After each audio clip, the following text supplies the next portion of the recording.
we have some discussion and possible action around some facilities things. We have an update on a couple of the surveys, and we'll have a little bit more discussion about communication, which is also, it's listed as 2C. So I just want to give everybody a little taste of what we're going to start talking about. So with that, I think, Amy, did you have something that you wanted to add earlier when we talked about agenda review? I wanted to add a new bullet under capital B, under reentry, and that would be for location of instruction. Okay, I'm writing that on my notebook, but if I overlook it, please just jump in when we get there and remind me. Will do. Thank you. Andy, this is Ann. I have a question. Was Sure. mode change criteria, was that document in our shared drive? Nope, it's just something that I had board members request that, excuse me, that we discuss. I believe that the reentry plans, I'm not sure if every one of them, but at least one of them that were posted to the websites last week discussed some sort of model for that. I think it was based on, I can't remember the name of the school district. It was based on another plan with, you know, criteria to change between the three models. So we don't have a documentation on that. That's part of what we want to discuss tonight. Thank you. Andy, this is April. Under 2B school reopening, could we possibly add a bullet for extracurricular co-curriculars? Yes, I think that's a wonderful idea. Thank you. And again, I'm writing it down here, but if I skip it, just swap me. Andy, this is Ann again. I just had a question going forward. When we post the agenda, could we post the policies that we're going to discuss? I don't. So our policies, I can put a note. So similar to how we have a note on the bottom with the notations for the small letters for non-public, I think I'd be comfortable putting a web address in there. All of our policies are posted on our website already, and sample policies are on the New Hampshire School Board Association website. So, I mean, if the board were to, I guess, request, or there was a strong desire to have all of those things listed publicly, we could discuss it. But in personal opinion, that stuff is out there and it's in fairly accessible locations as it is. And we usually get provided with them. I'm not sure if they're all in the drive or not, but typically when we're doing policy review, those are given to us. Sometimes they're policies in a different folder in our drive. So we can certainly standardize that location for where we get our stuff, if that's helpful. Yes, thank you. Because I wasn't able to find the dress code, but I went out onto the SAU 53 webpage and found dress code. So awesome. Okay. Andy, this is April. I would echo that request, and I don't want to speak for Amy, but I believe that Amy has voiced similar concerns in the past about including information with our agenda. The New Hampshire School Board Association sample policies are actually not available to the public. You do have to have a login to access those. And I think if we could, in the name of transparency, if we could put those items, whatever we're going to be discussing, behind the agenda, I think it's really going to help us with our community to show them that we're trying to be transparent and give them an opportunity to view and comment. Thank you. Okay, then what I'll do is I will have some discussion with Patty and Kathy this week as we work together to form the agendas. I will try to take that on myself. I don't want to put any more work on Kathy if I can help it, because she's so delightfully helpful already. But that should be an easy thing for me to pull together and just send to her so she can quickly put it in the drive. If that doesn't work, then we'll figure something else out. But yes, I can take the action to start including those going forward. And just to be clear, that request was to include them as part of the agenda, like the supporting documents for the agenda. Thank you. Yep. Okay, if that concludes agenda review, we will move on to agenda item 2A, our first public comment section. All of the previous things that we've talked about are in play, so we're going to have a 10-minute time limit. There's technically a 3-minute limit on each comment. I would respectfully ask you to be brief. 10 minutes isn't a long time to hear from as many people as we can. I will ask Patty if she is able to keep a clock on that for us. And just remember, if you are recognized to speak, please say your name and the town that you live in. You don't have to do address. Town is plenty. So Josh, if you're with us, if you want to go ahead and check out the list. You had one already? Correct. I would just let the public know if they have any questions, if they were to raise their hand. Yep, sorry about that. To know exactly who has questions. I do know that Chrissy would be the first one up because her hand was raised when she originally joined at 6:30 this evening. So Chrissy, the floor is yours. Chrissy Burgess here in Pembroke. That was actually an accidental hand raise, so sorry. I don't really have anything other than thank you for doing all this work, trying to get us all back where we need to be. That's it. Thanks, Chrissy.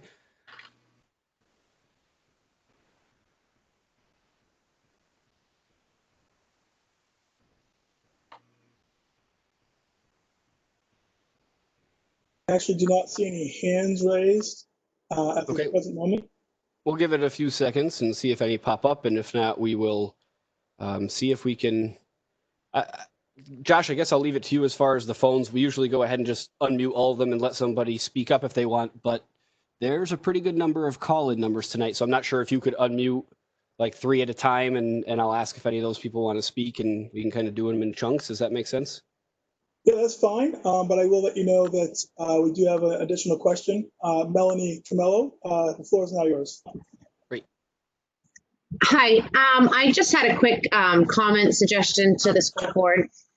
At the last meeting, Josh Coughlin talked about the rooms at the Hill School, the classrooms that are not properly vented, and some air purifier units that could bring in some inside air, and approximately what the cost would be. And as we know, everything is kind of backlogged with ordering things, but there was no further discussion on it.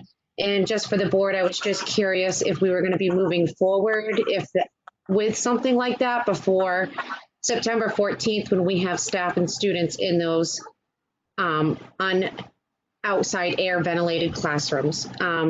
So just a suggestion, comment about that from the last meeting. Thank you. Thanks, Melanie.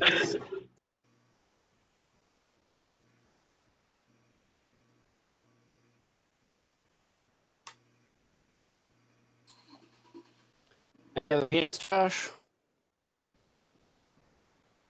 No, so I will go ahead and start with the call-ins, and I will do the top 3.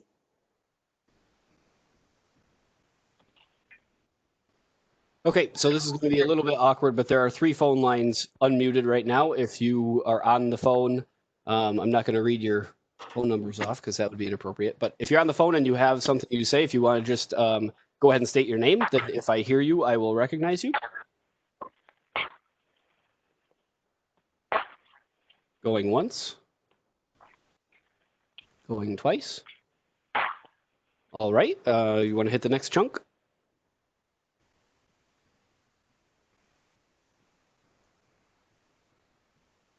Okay, we've got 3 new lines unmuted. If you want to have public comment, go ahead and state your name.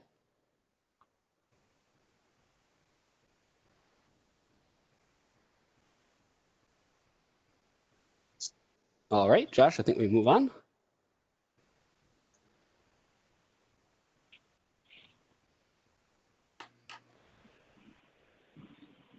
All right, we've got 3 more lines open. If you're one of those and if you want to speak, go ahead and state your name.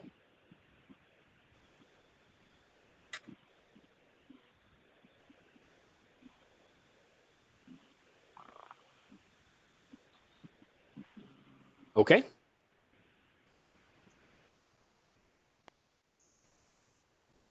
All right, we've got 3 new ones open. If you state your name, I will recognize you.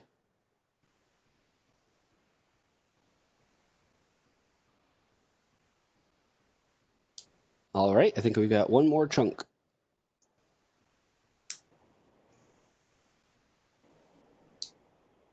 And the last 3 are open. If you've got a comment, go ahead and state your name.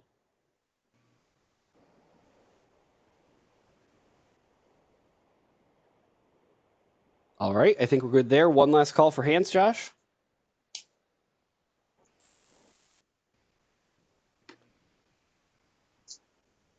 Yes, we have two. The first one up would be Wendy. It's just says Wendy. Okay.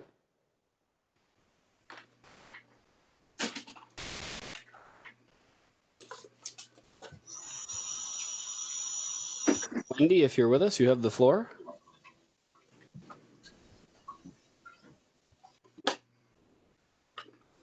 Hi, this is actually Corinna speaking. I'm sorry. Can you hear me? I can. Can you give us first and last name and your town, please? Sorry. This is Corinna Florid. I live in Pembroke. I'm actually an upcoming senior. I would just like for you guys to possibly consider for the hybrid model splitting us by grade rather than last name, so that I could have part of my senior year with my class. And thank you. Great. Thank you very much.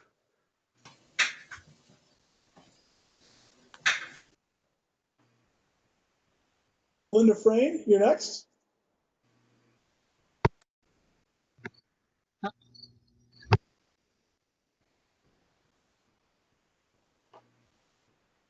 Melinda, are you with us?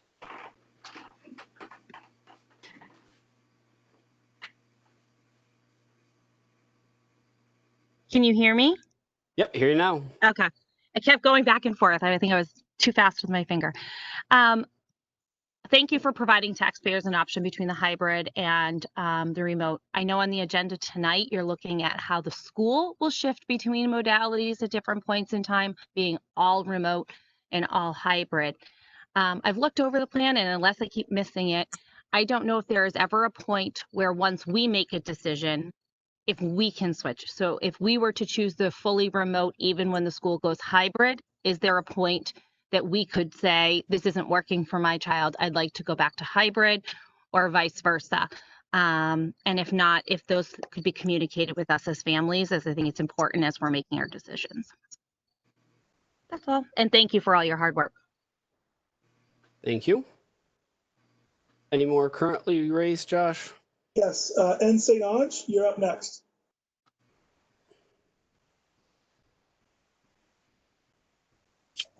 Hi, this is Sherry Lynn St. Ange, and I'm in Pembroke. I'm speaking on the behalf of my daughter that's going to be a senior. I just want to remark on what the senior just spoke of about not separating by the alphabet and separate by the class, because my daughter's going to be a senior, and by separating with the alphabet, we're running into a huge problem where she will not be in school with any of her friends because they're all at the opposite end of the alphabet, and we give rides to most of them. That's all. Thank you very much. We're just about to 10 minutes. Josh, how many hands do we have raised right now? We look to have covered all of them. All right, we will move on then to agenda item 2B, school reopening. I guess let's go ahead and before we jump to Patty, Amy, I think we put you at the top of that. You had an item. Thanks, Andy. So I prepared some remarks for tonight, so forgive me for reading. I'm not making a motion just yet, but I'm going to eventually move to reconsider the vote that passed 4-1 on August 6, 2020, last week. And that motion was to the effect of staff to deliver remote video and/or internet-based education, instruction, and support while physically present on campus at a school district property. At the time of the meeting last week, I've now realized I completely misunderstood that motion at the time. What I thought we were doing was that we were continuing down the road of starting school remote, and that we were stating a policy that as a priority, not a requirement, we would have the teachers do remote teaching from a school building. Since last week, upon consideration of that motion and consideration of the many public comments I have received, I think it was a mistake for us to pass that motion. And I apologize for my voting in favor of a motion that I didn't completely understand. So if we do vote to reconsider that motion tonight, I will then make the following motion. I would move that during periods when remote instruction is offered, that the superintendent has the discretion to permit teachers and other staff to perform their jobs not at a school building. So having said all that, I now am making a motion to reconsider the vote that passed 4-1 on August 6, 2020, to the effect of staff to deliver remote video and/or internet-based education, instruction, and support while physically present on campus at a school district property.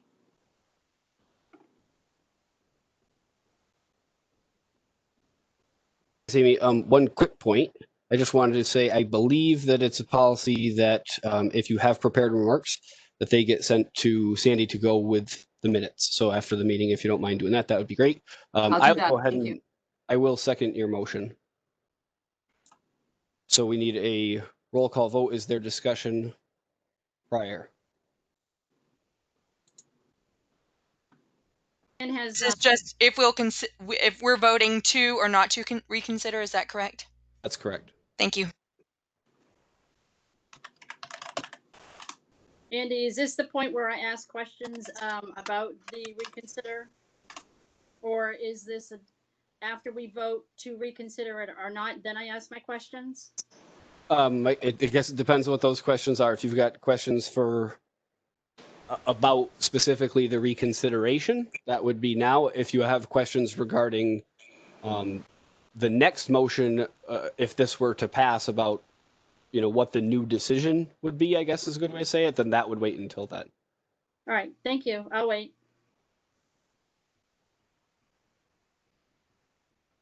All right, not hearing other discussion, we'll go ahead on a roll call vote to reconsider the motion approved at the previous meeting that Amy stated in her motion. Jean? Yes. Anne? No. April? No. Amy? Yes. And I'm a yes. The motion passes. So Amy, you said you had a follow-up motion? I move that during periods when remote instruction is offered, the superintendent has the discretion to permit teachers and other staff to perform their jobs not at a school building. Is there a second for that motion? Second. All right, so we need a roll call vote. Discussion first. I'll say for my piece, I'm in favor of this motion. I was the one no vote on the motion last week. This captures my feelings pretty well. I certainly don't want to say blanket statement, everybody should be teaching from home. But I like the wording of this to leave it up to the superintendent's discretion. Yeah, that's all. This is Anne. I have a discussion. Go ahead. I have residents who are concerned for the safety of their children. They know in the building where their children are being accessed. They know who the people they're talking to. They were caught off guard like the most of us in March. But if we make this motion and it does pass, parents want to know where these people are and who their children are going to potentially have access to. Thank you. Thanks. Others? Andy, this is April. I'd like to speak to why I made the motion last week, and it's really for many reasons on many different levels. We heard our superintendent and assistant superintendent talk about how staff was being asked to come into the building. We have received emails, also heard public comments about, and our principals talk about how teachers want to have access to their classroom. We've heard some voices talking about how the supports and opportunities like professional development that they would have desired was not there. At least being in the building will allow staff to, at the very least, have the camaraderie to ask a peer and to carry on. And the other thing we heard from administrators is about the work-life balance And if it's defined by your workday as this, I think we could probably help give our educators and our staff a better quality of life to help define these are their hours. Because I think I can speak for all of us when we say we don't want our teachers and our other staff working around the clock. And then the third piece was really that the outcry of parental concerns that I heard about not only student safety, but what we heard was that some students had an amazing experience doing remote, but then we've also heard those voices who remote was less than ideal, and to put it, I guess, kindly. And having the staff on site would allow administration to touch base with those staff, that if someone's feeling like they're not getting the connection they need or support they need from their teacher, then that allows that interaction to go on between our administration and our teaching staff to better support our staff. So thank you. Thanks, April. Other discussion? Yeah, Andy, it's Gene. I guess in light of Amy's motion, leaving it to the discretion of superintendent and administration, I guess it would have to be on a case-by-case basis, as Patty was talking about certain things earlier, the availability of teachers and the concerns they have moving forward, that those cases be looked at, and there should be cause that they aren't at school. I don't, not to. There has to be some sort of cause, some sort of justification for them not to be at the school building. And I will ask one question to be, down the road too. We had wanted to have the school buildings open, and I guess this is something for down the road. Are they open? Can the teachers get in there now if they request to do so, to get things underway? But anyway, I believe there should be some sort of criterion that if the teachers request not to be in the building during remote learning, that be adhered to. Otherwise, anybody could just not want to be there. Great. I think everybody has spoken once. Are there any last comments before we call the question? Yeah, this is Ann.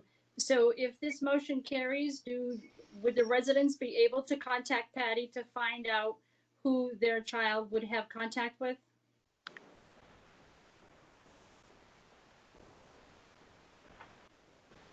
I'm not sure who the best person is to answer that question. Patty, do you still have a decent connection to us? I think I do right this second. And I'm not sure I'm understanding your question. I think you're asking me if people could find out who would be in the home of the teachers. Is that what you mean? Correct. And then sometimes there's an issue, you don't have internet, so you go to the closest place that you do have internet. I have parents who are very concerned to their child, who they might have access to their child. I would not advise that at this moment. I would have to check on, I would need to get a little more information on that. This is certainly not something we've ever encountered before. And that is a new question for me. Correct.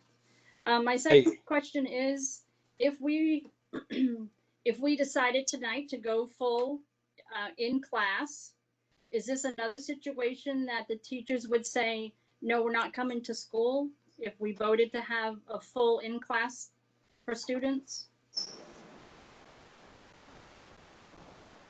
I'm not sure if anybody can answer that. I guess my instinct would be that anything that we're voting on right now is in the context of the current situation, which currently is the motion that Gene brought forth and that passed last meeting for, to paraphrase, 2 weeks of remote learning at the beginning, and then at least a month of hybrid with a reconsideration around that time. So I'm guessing that that's the context that we're talking about now, if that makes sense. Yes, thank you. Okay. I mean, I think we have to have set forth some sort of criterion, before we can, I don't know, Amy, if that's something you can work into your motion. But, there has to be some sort of, it can't be just discretion. It has to be like a criterion that a teacher meets that they can be out of the school. And we know things come up and, it can't be there today. And we've got this remote opportunity. So I can do it from home today, but I'll be back, on Thursday, whatever the case may be. But, the day-to-day things. But I think if someone's requesting to be out of the school for the, complete duration of the remote portion, I think there has to be criteria met for them to do so.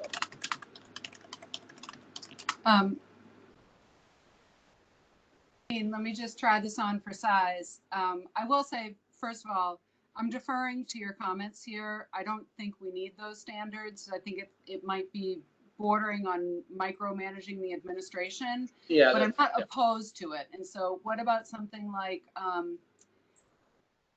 I move that during periods when remote instruction is offered, the superintendent has the discretion based on a standardized system to permit teachers and other staff to perform their jobs not at a school building. I think you're on mute, but you seem to be nodding. I'm good with that. Okay, so let me just read that one more time, and then I can't remember who seconded, but if they'll also second, then I would amend it to say, I move that during periods when remote instruction is offered, the superintendent has the discretion based on a standardized system to permit teachers and other staff to perform their jobs not at a school building. Second. Great. Okay, one last call for discussion. All right, on a roll call vote. I think it was just read recently enough that I don't have to restate it. Amy? Yes. April? No. Anne? I have to vote no because I don't feel that we will be able to keep the children safe. Thank you. Dean? Yes. And I'm a yes. So the motion passes. Next on the list is the CARES grant update, and I'm going to defer to Patty to give us a quick update on that. Hopefully. She said I was cutting out, so I'm going to try one more time. Patty, if you're there, it's time to talk about the CARES update. I can hear you now. Sorry about that. It's a really bad connection. I'm going to try to get through it before I lose you again. I just wanted to update the board on the $174,000 that we received through the CARES Act, and let you know that we did submit the grant and we're awaiting approval. The bulk of that grant we put in for Chromebooks, because our goal is to get a device in every single student's hand in order to accomplish remote learning for however many days that's going to take place this year. So that was about $110,000. And that was probably, it was 250 at PA, 85 at Three Rivers, and 124 at Hill School. We also gave preference to PPE. We put in for 34,000. Signage we put in for 6,000. 4,000 for cleaning supplies. And then I think about $9,000 to hire some extra summer tech support to work on devices and get them cleaned and get them ready for students. So that's not all of it, but that's the bulk of it. Those amounts may shift between activities. We're allowed to have the grant sent back to us so that we can update it if we need less in one category, more in another. The state does allow us to make revisions as we go along, but that's what we have put in for so far, and I'll let you know when it's approved. Great, thanks for the update. Doesn't sound like any action needs to be taken, but do board members have questions or comments? Andy, this is Ann. I apologize. I didn't hear the amount for TRS for Chromebooks. It was 85. That's And what 85 computer, 85 devices, not, that wasn't a dollar amount, it was a number of devices, right? Yes, that's correct. Okay, Thank sorry. you for clarifying, Andy. That was my next question. What was the total of the grant? It was just under 175,000. Thank you. Other questions? Andy, this is April. I'm hoping to receive an education on this. I know there's a public document available on the Department of Education's website, New Hampshire Department of Education, that specifies how much each district is receiving. Is that just how much each district is allowed to apply for, or is that funds that have already been sent to each district? I think the number for Pembroke was like 145,000 and some. That's the amount that we're allocated, April. So we don't automatically get the funds. We have to fill out the grant application, and the DOE tells us what the criteria are and what we are allowed to apply for.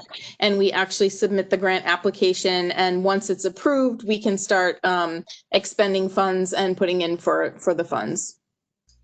Thank you. So it sounds like we applied for more than the allocation, just in hopes they want to possibly give us more money than what they were originally thinking.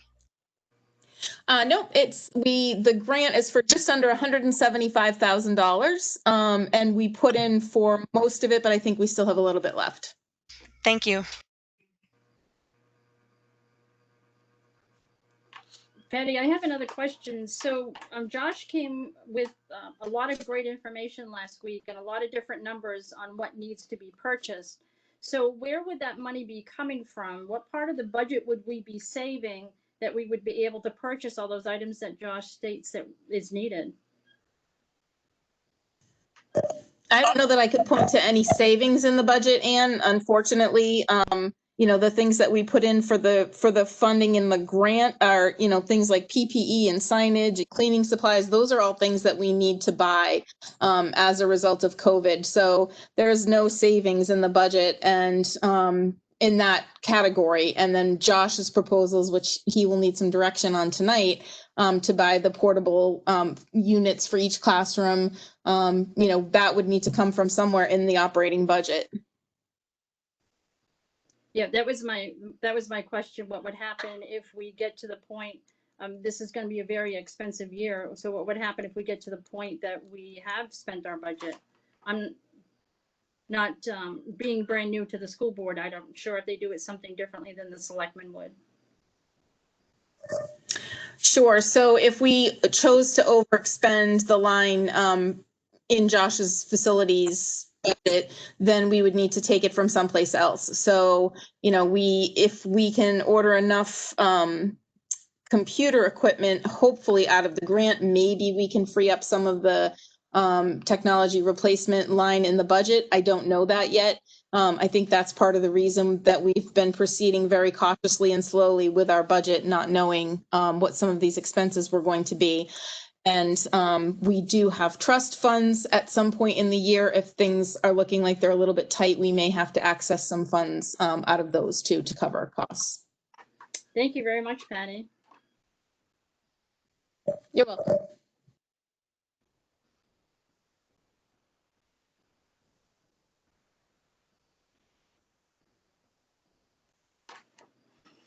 Sorry, I was muted. Any other last questions before we go to the next agenda item? Or I guess next topic, it's not on the agenda, technically. Okay, so the next topic is facilities. We heard a lot from Mr. Coughlin at our last meeting. Patty, you requested this be on here. Do you want to give us a little bit of a teaser? Sure. So during the last meeting, we had a lot of information from Josh, a lot of figures. He talked about the ability to purchase the portable units for the classrooms that didn't bring in outside air as a supplement to just opening the windows. And he had some figures for that. He may have updated figures tonight. I'm not sure, but I'd like to let him speak and then also ask the board to give directions, knowing that it's taking some time to get items in. So if we want to have them, then we probably need to give Josh some direction on when to order them. Okay, Josh, if you're there, you've got the floor. I'm here. Can you hear me? Yep. Perfect. So there's a lot of talk about HVAC. Just to make you aware, we turned our full HVAC units on this week. So part of the suggestion was to get everything up in order at least a week prior to the general public or the students and staff entering the building. So we're trying to get ahead of that game. We're up and running. We haven't seen any issues, and we're checking out all our systems as we speak. We also ordered filters this week. I spoke a lot about a MERV rating last week. Right now, we're currently using a MERV 8 filter, and we have ordered MERV 11s and MERV 13s. A MERV 13 is highly recommended. Unfortunately, due to the pandemic and due to, depending on what the unit is, a MERV 11 is the best we can do, which is much better than a MERV 8. So we've ordered those. There is a leeway of probably 4 to 6 weeks right now. And all those leeways and ETAs are very fluid at this time. So we have ordered them and expect them in sooner than later. We spoke a lot about supply and returns. Supply being where we're bringing fresh air in, returns being where we're exhausting the quote unquote bad air in the room. The majority of our buildings have both of those. Or most of our buildings, most of our areas have that. The majority of our buildings at least have a return air, so at least we're exhausting the bad air out, and I'd be willing to say that's 95 to 98% of the building, with many of the areas that don't have it to be supply rooms, etc., which leads us into the HEPA filter talk. We've done a lot of research on them. We found units we've liked, units that we don't necessarily like. I spoke about $1,000 figure last week. Unfortunately, I misspoke a little bit, to be honest on that, and that was for units that would be for sizes that would be like one-on-one areas or small office areas. So with that being said, we have found some office units on Amazon that we feel are applicable, that we can get for roughly $225 a piece with a filter change included in that. And I would request 12 units at Hill, 7 units at Pembroke Academy, and we have included 2 small areas at Three Rivers, even though I said Three Rivers was completely covered last week. There is one small one-on-one area. We would like to add one in just as a secondary, as a supplement. And there's also a second floor copy room that has nothing in it, that although students aren't in there, staff will be in there. So we would request one for there. That would be 21 total units for the district at a total of 4725 roughly. We did speak about classrooms. We've pinpointed 12 at the Pembroke Hill School that aren't currently bringing in fresh air. They do have windows, which is a form of fresh air, but it's not the end all be all. As we all know, in January, it gets pretty cold here in New Hampshire. And all those areas do exhaust bad air. So we are exhausting the air, which is some of the battle. We've also identified 12 areas at Pembroke Academy. Same thing, classrooms, student areas, exhausting air, looking to supplement that as well.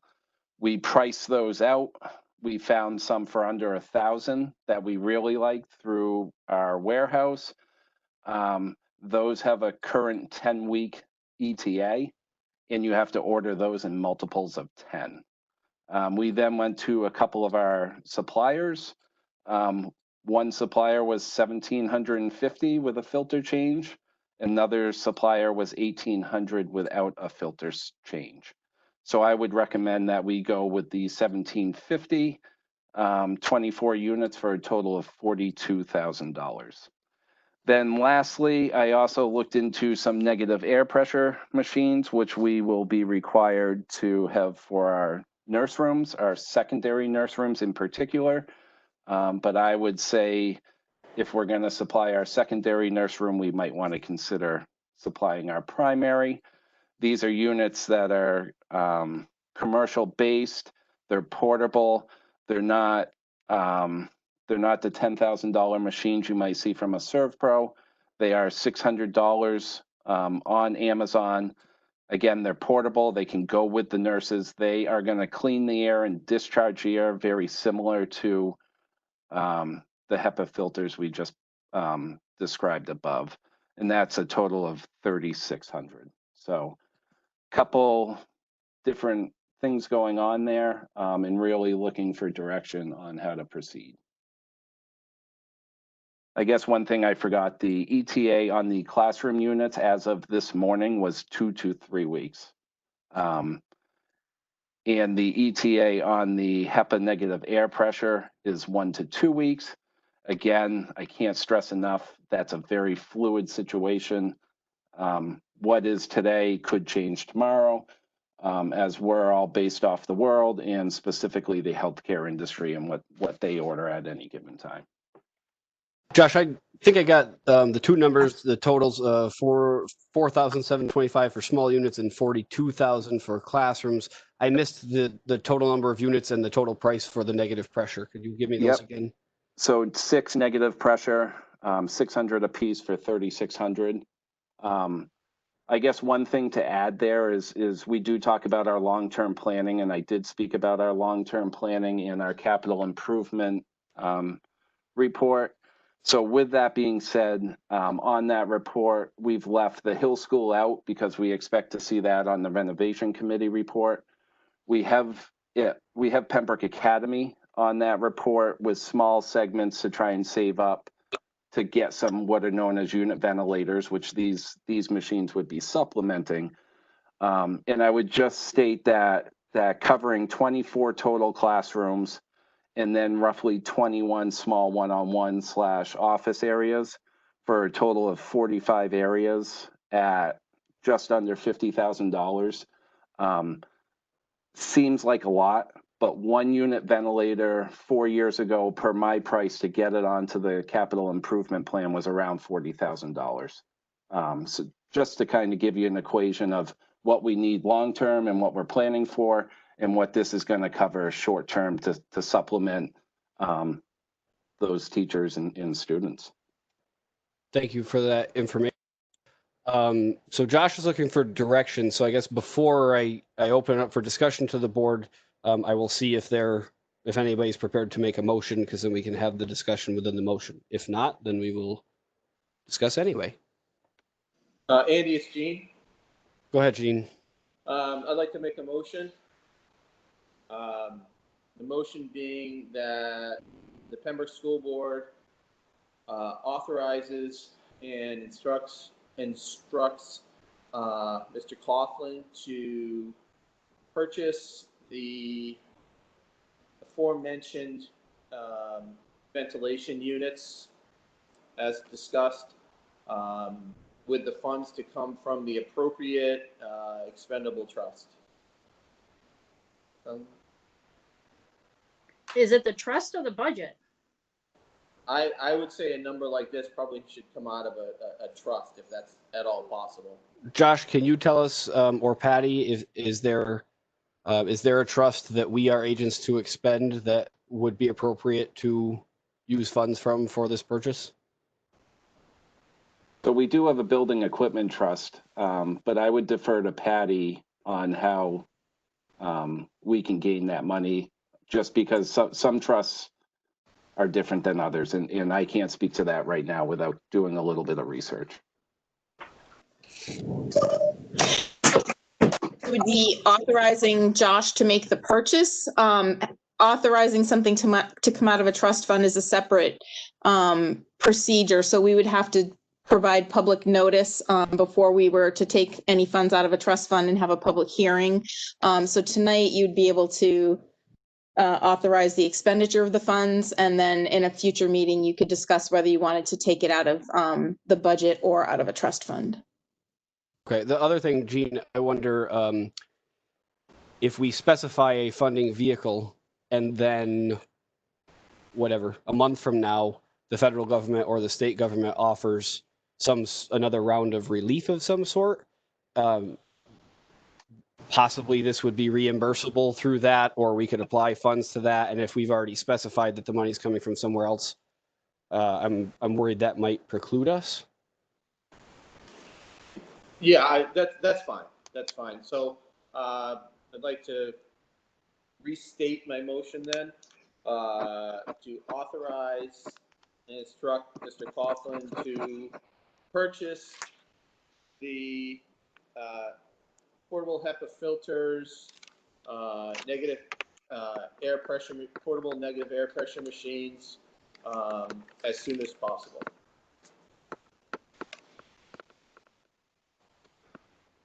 Is there a second?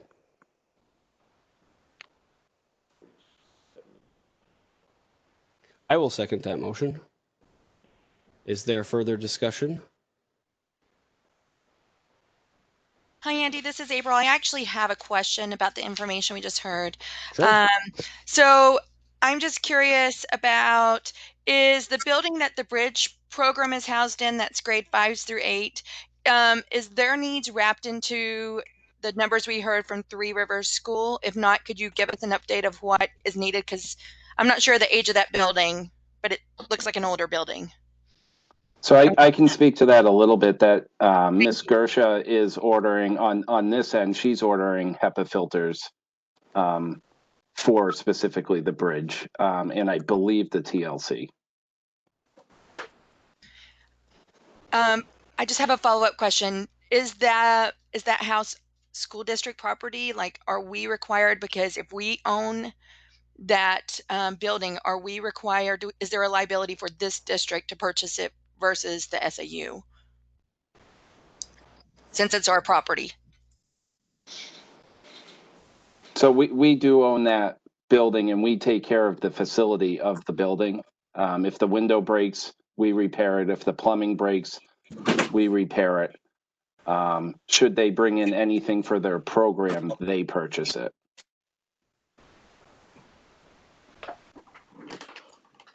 I'm sorry, I'm not clear then if it's not technically a repair, but it is upkeep of the building. So should that fall under the Pembroke School District responsibility if it's a district property? I guess I'd need directive on that.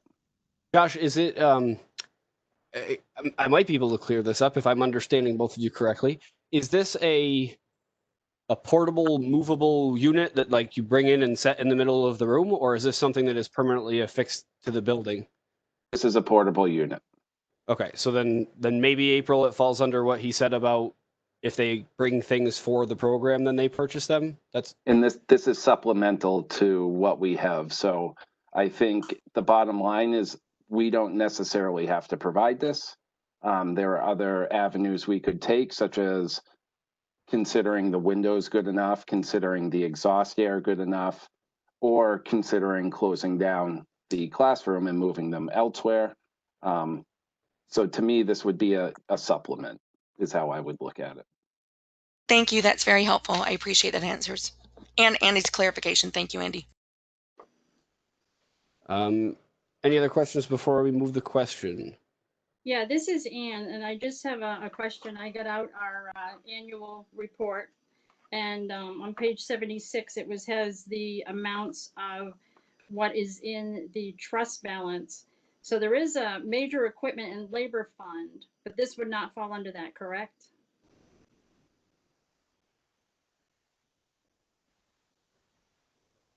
Patty, I'm not sure if you're prepared to speak to specific funds tonight. If you are, it's all you.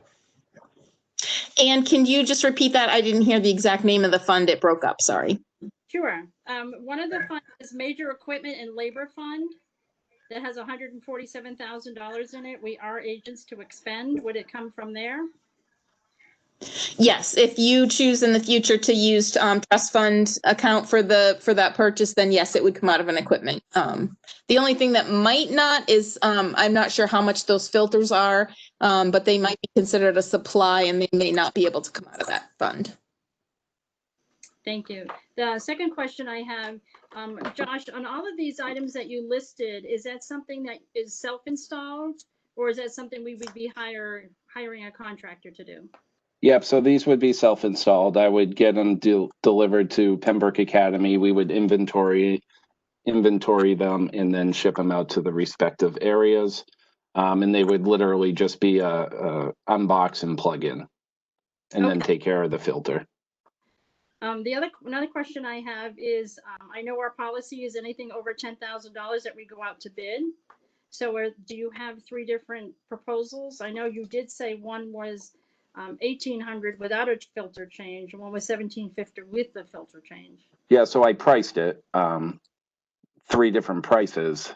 One price was $750, one price was $1,750, and one price was $1,800.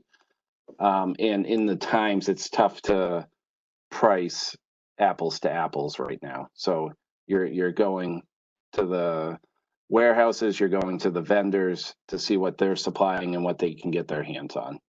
Again, we did like the product of the lower price there, but the 10-week leeway was very scary. I guess this question's for Patty. So do we have an issue when that is in our policy to get 3 bids, anything over 10,000? Is that an issue with our policy if we pass this tonight without that? It doesn't seem able to get more quotes. Amber is on. Do we mind if he speaks to this? Thank you. That makes sense to me. Hi, no, the board does have the ability to agree to make not a change to the policy, but allow you to accept however many bids you would choose to, or go with a specific company, especially due to the times. What I typically like to recommend is if we move away or deviate from a policy, that we just put something in writing so that we have it with the expenditure. So when the auditor reviews it, it shows that, yes, we know we deviated from the policy, but it was because of X reason. Thank you very much. You're welcome. I just had one other question. You said one was 42,000, the other one was 3,600. What do we have a total of all the items that we're looking for, Josh? I'm not sure I followed that question, but to answer the total part of that, for the smaller units, we're asking for roughly 21 of them at a price of $4,725, $4,725. For the larger units, we're looking for 24 of them for a price of $42,000. And for the negative air pressure machines, we're asking for 6 of them at a price of $600 for a total of $3,600. I've got 50,325, Ann. Is that what you got?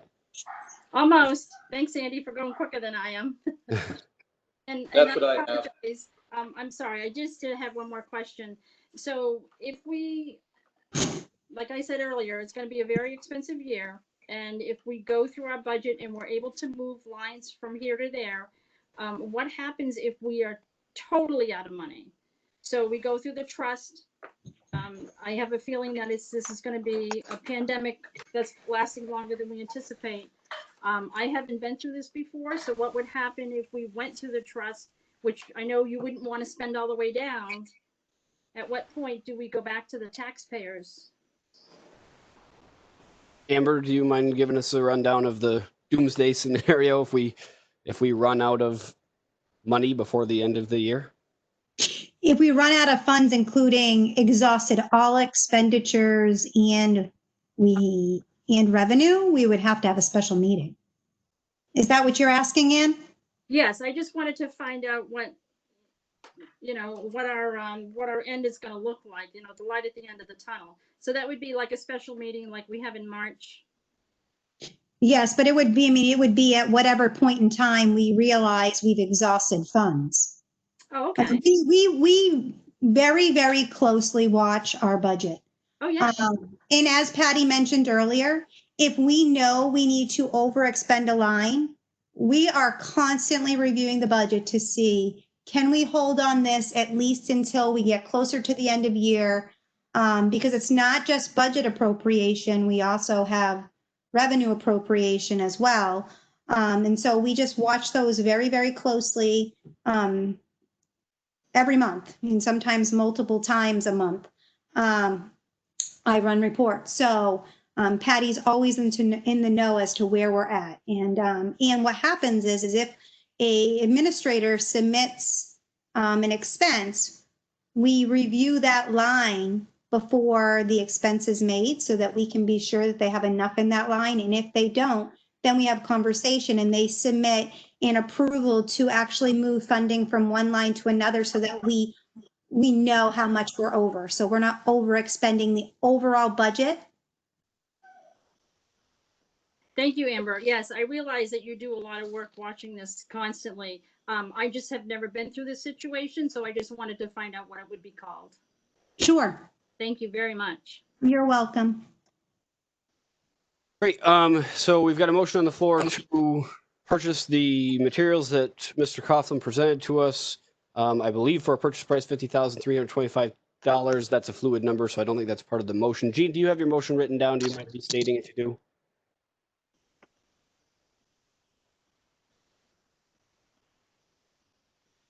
No, Gene, can you hear me? I can hear you now. You broke up. Sorry. Do you have the motion written down? No, I didn't write it down. Okay, so do you want to go ahead and Restate it, sort of? Sure. I move that the Pembroke School Board authorize and instruct Mr. Coughlin to purchase the air handling equipment that he has listed immediately. Okay, and we've got a second, so on a roll call vote. Gene, since you're here. Yes. Ann? Yes. April? Yes. Amy? Yes. And I'm a yes. That passes. Josh, thank you for all the information tonight. Thank you for your continued hard work. Thank you. I believe, Patty, the next thing on my list is an update on surveys. You want to bring us into that one? Sure. So the principals have been sending surveys out to try and gather information regarding what mode parents would choose. I'm not sure if they have an update for this evening because I think they were due maybe tomorrow. If you want to open it up to the principals, they can let you know if they have a sense of what's come in so far. Sure. Is Wendy with us? I am. Sorry. Hey, Wendy, I got to ask you. Is it Gary or Jerry? It's Gary. Okay, because I want to be polite and say Miss Gary, but I'm always afraid I'm going to mess it up. So thank you. It's okay. So we sent out a survey, and our goal was to find out, which mode or model the parents were requesting. So we have currently, there's 248 responses, and they keep ticking down. They keep going as we speak. We have 41 parents that have chosen fully remote through PHS staff if available, 198 who have chose a hybrid learning model, 5 who are choosing to unenroll students and pursue education elsewhere, and 4 who are would request full remote learning through VLAX. The other piece of information that we tried to target was our transportation planning. So the question we asked was, my child will require bus transportation, or my child, I will provide it. We have 111, so 48.7% that will require bus transportation at this point. And then 117, so that's a little over 51% that will provide transportation for their child. And like I said, we are getting updates. These keep coming in every second. So we're just keeping an eye on. Awesome. Thank you. Mr. Marston? Andy, are we going to follow up after everyone presents their information with questions? Yeah, I think so, just in case some overlap. Thank you. Good morning, everybody. I have about this. Good morning. Did I say good morning? I think I said good morning. You've been on the morning announcements for too many years, John. I think that may explain how my last few weeks have gone. We did basically the same type of survey. We have approximately 224 people that have responded so far. 180 were choosing hybrid, which is about 80%. 34 were remote, still attached with Pembroke, and that's about 15%. 9 were for VLAX and Pembroke, kind of a combination, that was 4%. And we have 1 that is unenrolling, 0.4%. We also did the transportation, and I would say that's been actually one of the more interesting pieces that we have. About 50% would like transportation, and 38 will be AM and PM, and 10% PM. So we've broken it down that way.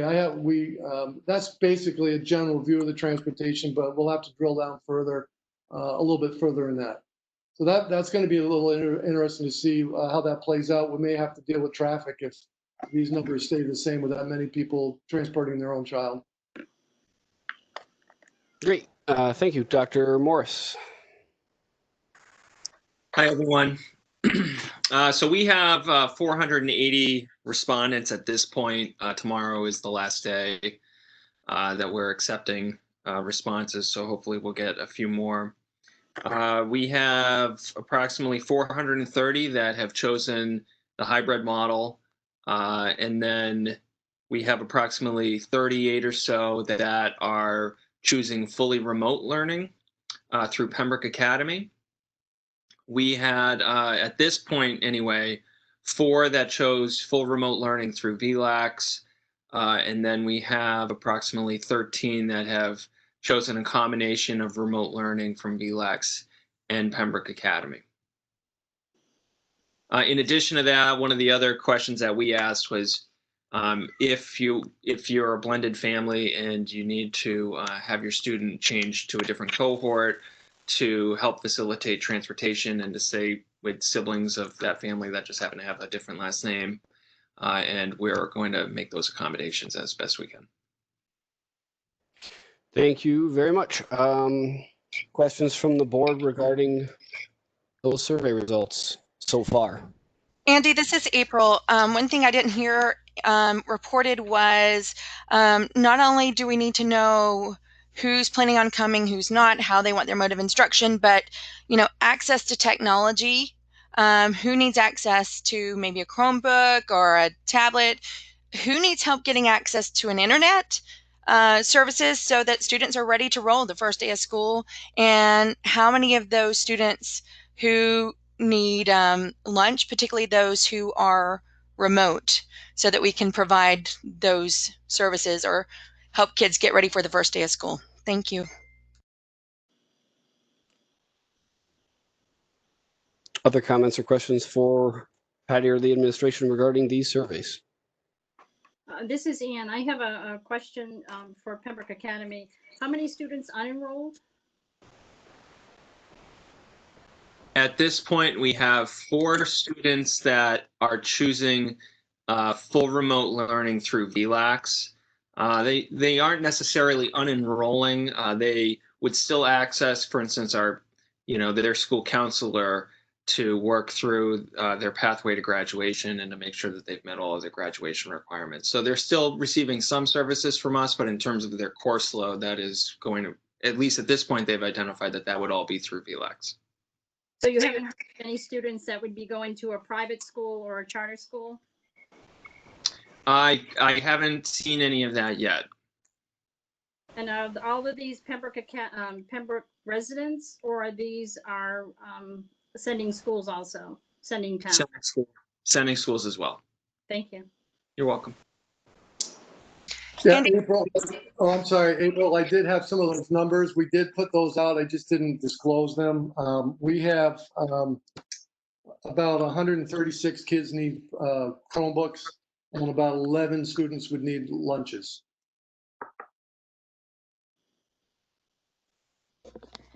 Thank you very much. Do you know how many children may need help getting access to internet services and ways that we can help connect them with those services? We had put out a survey a while ago, and I have to go back and look at it, but it was in the high 90% that does have internet connectivity. There's a very small number, and we will make sure those folks get the support they need. Before we start school, can you help them so that they're ready to go on day one? Yeah, as much as we can, absolutely. Thank you so much. Yeah. Andy, I've got a couple questions just to clarify. The first one's for Wendy concerning the transportation. Said 111 require transportation busing. 117, was that parents driving them? Yes. Sorry. Yeah, the 117 was the parents driving them, and the 111 would require any form of bus transportation. And we did drill down into AM and PM. Once they clicked the button that they needed bus transportation, it took them to another set to talk about AM or PM. Okay, thank you. And then kind of the same question for John, busing. Typically, I know Wendy can't answer this one, but typically, what percentage of your students do ride the bus in normal times, AM and PM? Boy, Gene, I don't have a good percentage on that. I know we have 8 buses that are pretty well full, and if you figure there's 60 to 70 on a bus, we have 8 of them. Buses, 400.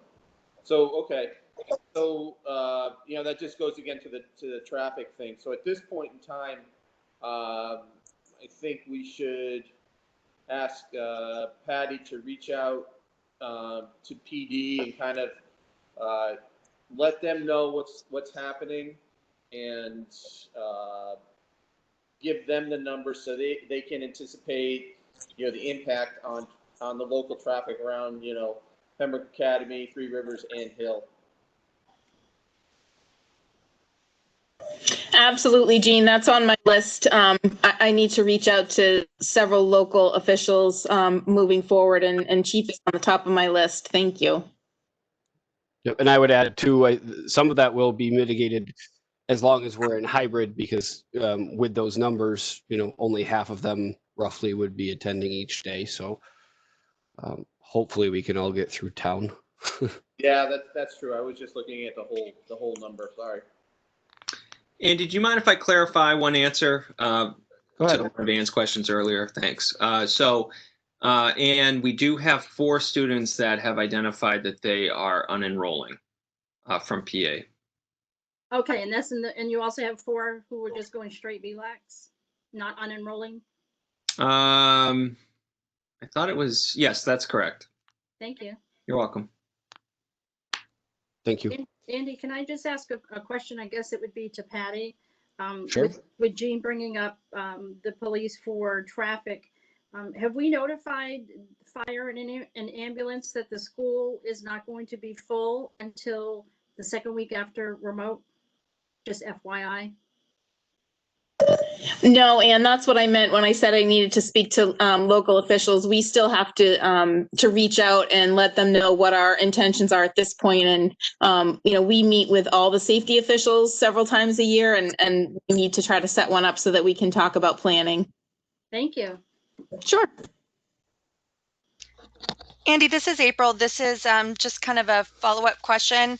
It's one thing to get the information, but I'm just curious, what are the next steps on rolling out this information, and how will this information be used to get ready for staff and students to return to school? Thank you. Well, I can talk about that from Academy's perspective. Once all of the information is collected, we have some duplicates in here. Those will have to be weeded out, and then essentially just prepare the data and then provide that to administration as well as school counselors so that they can either amend schedules. We can identify the students that need to be in a different cohort from blended families.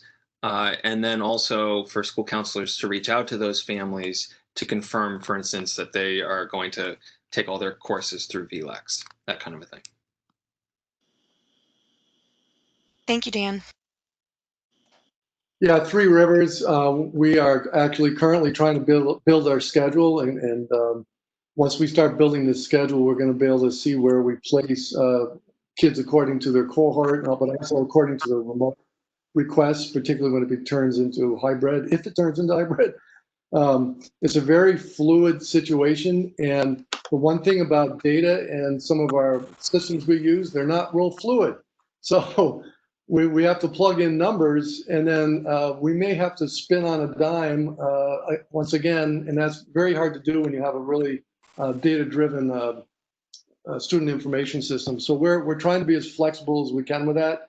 And the sooner we get the numbers, the better we can go. I'm just going to ask everybody to be very patient. We usually have schedules done by the 1st of August. And we're obviously way behind that. We just want everybody to be patient because they are changing as we speak, actually. So thank you. Thank you. I have one quick question for Dan. As suggested earlier by a student and a parent, what is the ability of Pembroke Academy to accommodate that request that students go back based on grade level versus last name? Yeah, I mean, we've looked at that. It's really challenging to do that and still preserve the intent of a hybrid model, in that you're trying to, cut down on the amount of students in one particular classroom. So, for instance, if you were to do it by grade level, our freshman Gateway English classes would still have 20, close to 24 students in them, and that's not going to work if we're also trying to adhere to social distance guidelines. Conversely, we have a lot of senior electives that are not going to get numbers cut down if we do it by grade level. So, I mean, the whole idea behind this is that if we do it well, then that will allow us to get back with all of the students as quickly as possible. But doing it by grade level does not address those concerns, unfortunately. Thank you. Andy, this is Ann. I just have a couple of questions. So do you think that we would know prior to remote what students are going to be going to school during the hybrid, or will it be 2 weeks into remote that we will figure out what students are going in?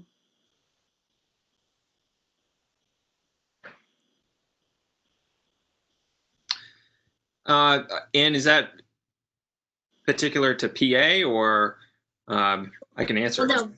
Well, parents are just looking to find out when they need to plan if their child is going to school Tuesday, Thursday. So I didn't know if we were able to get that ironed out prior to when we start remote, or into remote, then we will decide who's going to school during hybrid. Okay, I understand your question. So it's cohort A is going to be group last names A to J, and cohort B is going to be K to Z, and we've outlined that in communication to families, but obviously that's something that we have to continue to emphasize. And then any families that identified a need to change cohorts, we are going to make those accommodations and then reach out to those families individually. Thank you. You're welcome. Great. Thank you, everybody. I'm going to move this along. We've been on this one for quite a while. We do have some other stuff that we need to get to. There are, I think the biggest one is metrics. There was an example in the Pembroke Academy reentry plan proposal. It looks like page 18 out of 57, maybe 18, 19. But Patty, do you want to let us know what you're looking for here? Sure. So I think we're overall trying to move forward, having questions answered and details ironed out so that we can call these plans official. And one of the larger pieces that we have yet to discuss is the metrics and moving between our phases. So we gave the example in we're referencing the PA plan on page 18 when we're looking at county data. So the board really needs to decide or provide direction or guidance or make a decision, however we want to tackle this collaboratively, about whether we're going to continue that approach to look at counties, what we want to do in terms of local. So are we going to look at Pembroke cases or SAU cases? Do we want to look at, narrow that down more to, okay, well, what if there's a case in our school or in our classroom? We have direction from DHHS that they will be assisting in making those determinations and helping us with our communication plan around those. But I think it merits a conversation with the board and for us to be on the same page and come up with something to present to parents so that it's clear to them how we're making these decisions. Thank you. My 2 cents, I guess, to get the conversation started. I heard from what Patty just said, I feel like I heard 2 things that we need to do. If you disagree, please speak up. I think that tackling the question of are we going to shift between phases is one item. And in my mind anyway, how to handle a case present in one of our buildings is maybe a separate question. Discussion? I agree Andy, with this you, is Amy. I have a few thoughts to share on this. Big picture, what I think we need to do is I think we need to produce a document that lists, be sort of like a checklist type thing where, once we have everything on the checklist, the good stuff on the checklist, then everybody is in school full time. And then there'll be some items on there. Obviously, I'm simplifying this, but there'd be the bad stuff checklist. For example, that could be, one active case of a student or one active case of a student in each school, or, we need to figure out what that bad stuff is. And if we check those, then we go to full remote. And, in between, then we stay in hybrid. So I think we need to produce that document. And then I think we need to have that at the ready. The board, the administration, probably staff, everybody needs to be very aware of this document. And the board needs to get a report on each of those things at each of its board meetings until, the pandemic is over. And if it's in a nicely formatted checklist fashion, we could actually, instead of spending a lot of time doing like verbal reports during meetings, it could just be circulated, with the meeting materials beforehand for all of us to see really quick, like where are the checks right now. So that's sort of my big picture, but I have 2 more things to say, drilling down a little bit. One of those items that I would like to suggest would be on our checklist of these are things that we need before students go into the building at all, like even for hybrid, would be all of the equipment that Josh went over earlier today. It's one thing for us to authorize the expenditure, but as Josh pointed out, it's another thing to place the order, have it be delivered, have it be installed, make sure it's working properly. And so I think that having all of the recommended equipment in place, successfully operational, would be one of the things that we would put on our checklist of things we need to have in place before students can have instruction in the building. Beyond that, I didn't think that, I call it the Hamilton model, that model that you were speaking about in the reentry plan. It was great to see them cutting that from whole cloth and figuring it out. That's what we're all doing here. And again, with my caveats that I keep making about, I'm not a doctor, I'm just doing my best here. I think that we want to be looking at a couple different things. And I have a list, and I can email this list to Sandy Valine for the minutes, but I want us to look outside of New Hampshire. So I want us to look at surrounding states and New York, and I want to see if their caseload of active cases is steady or decreasing or increasing. And to me, increasing might be something that pushes us towards remote. Steady is something that keeps us at hybrid, and decreasing is something that pushes us towards full-time, everybody's in school. And then, as we all know, there's a lot of different numbers. And so the numbers I think we should be looking at are mortality, new daily cases in minors, new cases in anybody that works in a school. And those would be the numbers. And then I also think, obviously, we need to look at ourselves. I think we need to look at Pembroke. And I think we need to look at every municipality that touches Pembroke.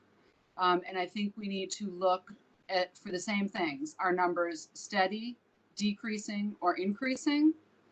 And then those 3 points of measurement. So mortality, new daily cases in minors, and new daily cases in school staff. Thanks. I had a lot of thoughts about that. My question is who is going to gather that information? Is that a question for me? Yeah, or just thinking out loud. I'm not sure. Yeah. Because what I would look up, Google might not be the something.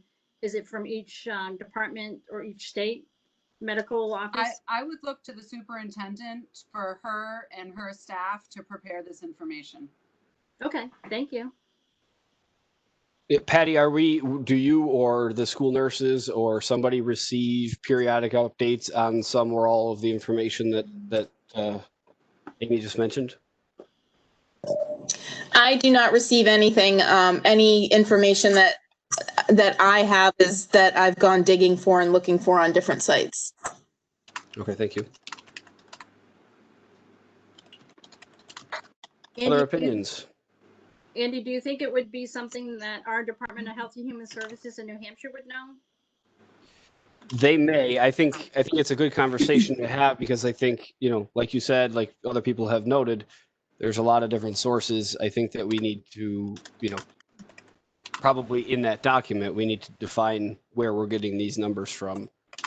I assume HHS would have numbers for all of the municipalities in New Hampshire. I've seen those on the news multiple times. And when I was working at the Emergency Operations Center, they had a big map with county by county, town by town. So I'm sure HHS has that, or Homeland Security, one of the two.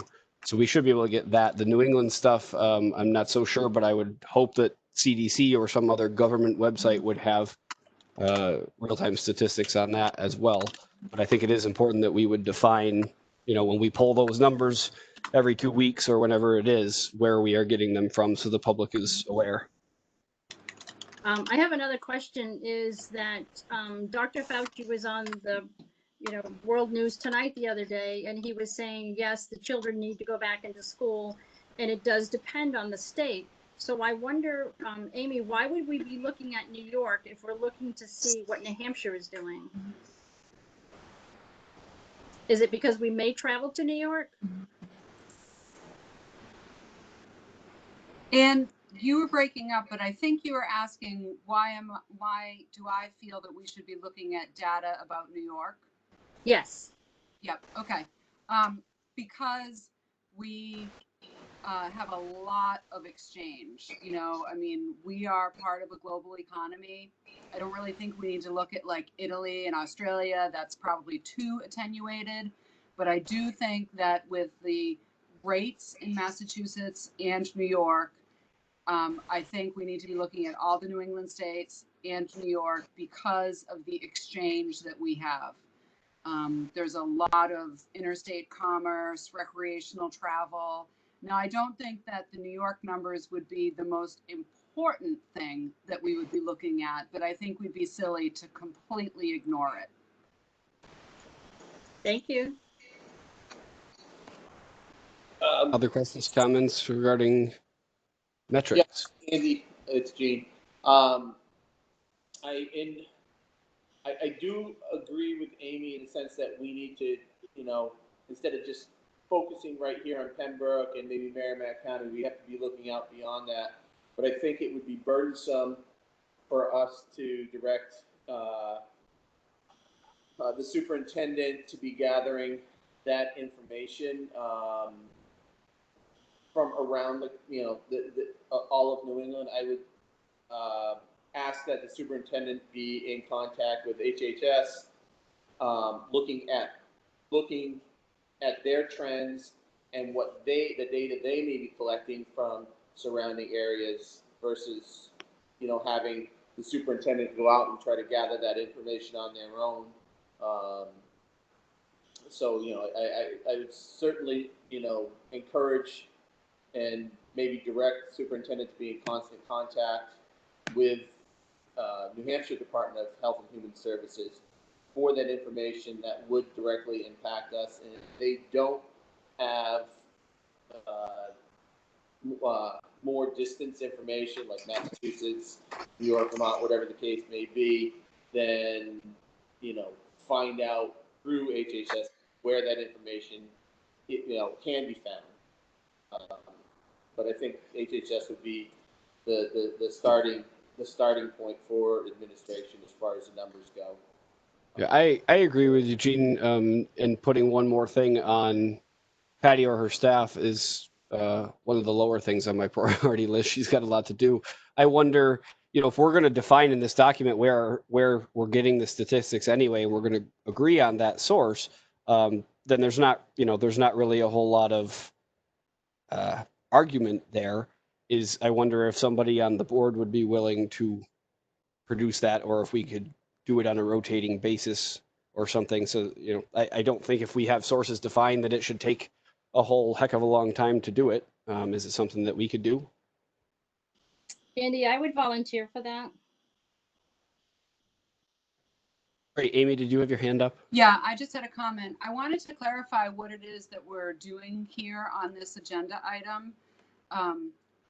I feel like recently the board has had wonderful intentions and we've made motions that didn't really fit great for the district because we are not like the boots on the ground. We are not the teachers. We are not the administrators. We're not the superintendent. And I worry about doing something like that here. And so I guess so my instinct is that we should all share our thoughts on this and then ask the administration to propose what they think should be the matrix to move between the different modalities. But, we don't have to guess at whether that's the right step forward. I'd like to hear from Patty, and then if the principals also wanted to chime in as to, whether they would like to take our comment and come up with something, or whether they just want us to decide the whole thing. So I'm just looking for some clarity as to what exactly our objective here is. Thanks. Patty, do you want to tackle that? I know we were hoping for some action and some direction so that you guys can move forward this plan. Can you articulate it a little more for us? Sure. So I'm not sure that necessarily requires action, but more wanting a collaborative approach so that we know where the board is coming from, that we don't kind of go down a rabbit hole and that's not at all the direction that you thought we were heading. So, Amy's example of a checklist and examples of numbers you might be interested in having updates on is helpful. So maybe just by consensus or, by the board giving their individual opinions, it would help us to know what direction we could go in. I like the idea of a checklist. I like that it's easy to produce and that it's looking at the same metric every time. And our nurses are certainly constantly monitoring that information. And I think if we're going with one source, that makes it a lot easier to update. And I don't think that would be a problem at all. Andy, could I ask if any other district within the SAU 53 have come up with their list yet? Not that I'm aware of, Anne, but all of our boards are meeting every week. So it could be unfolding and I just don't know about it, but not that I've been made aware of. I just thought it would make it easier if we could piggyback maybe on what they have already processed. Thank you. Yeah, I agree. It would be great if we had sort of an SAU-wide approach. And I can talk to Peter about that and see where his boards are at too. So, Patty, if I could just clarify what you just said and make sure I understand it. If you and the administration came out of this meeting with, and just this is an example, if we said something along the lines of, in general, the plan is going to look something like the Hamilton example in the plan, as far as having multiple phases with transitions on certain thresholds, not using their numbers for those thresholds, but that would be the basic outline of the model. And then we each kind of verbalize the things that are important to us, as far as that checklist that would inform that model, that would give you guys enough to have some direction and move forward. Yes, I think so.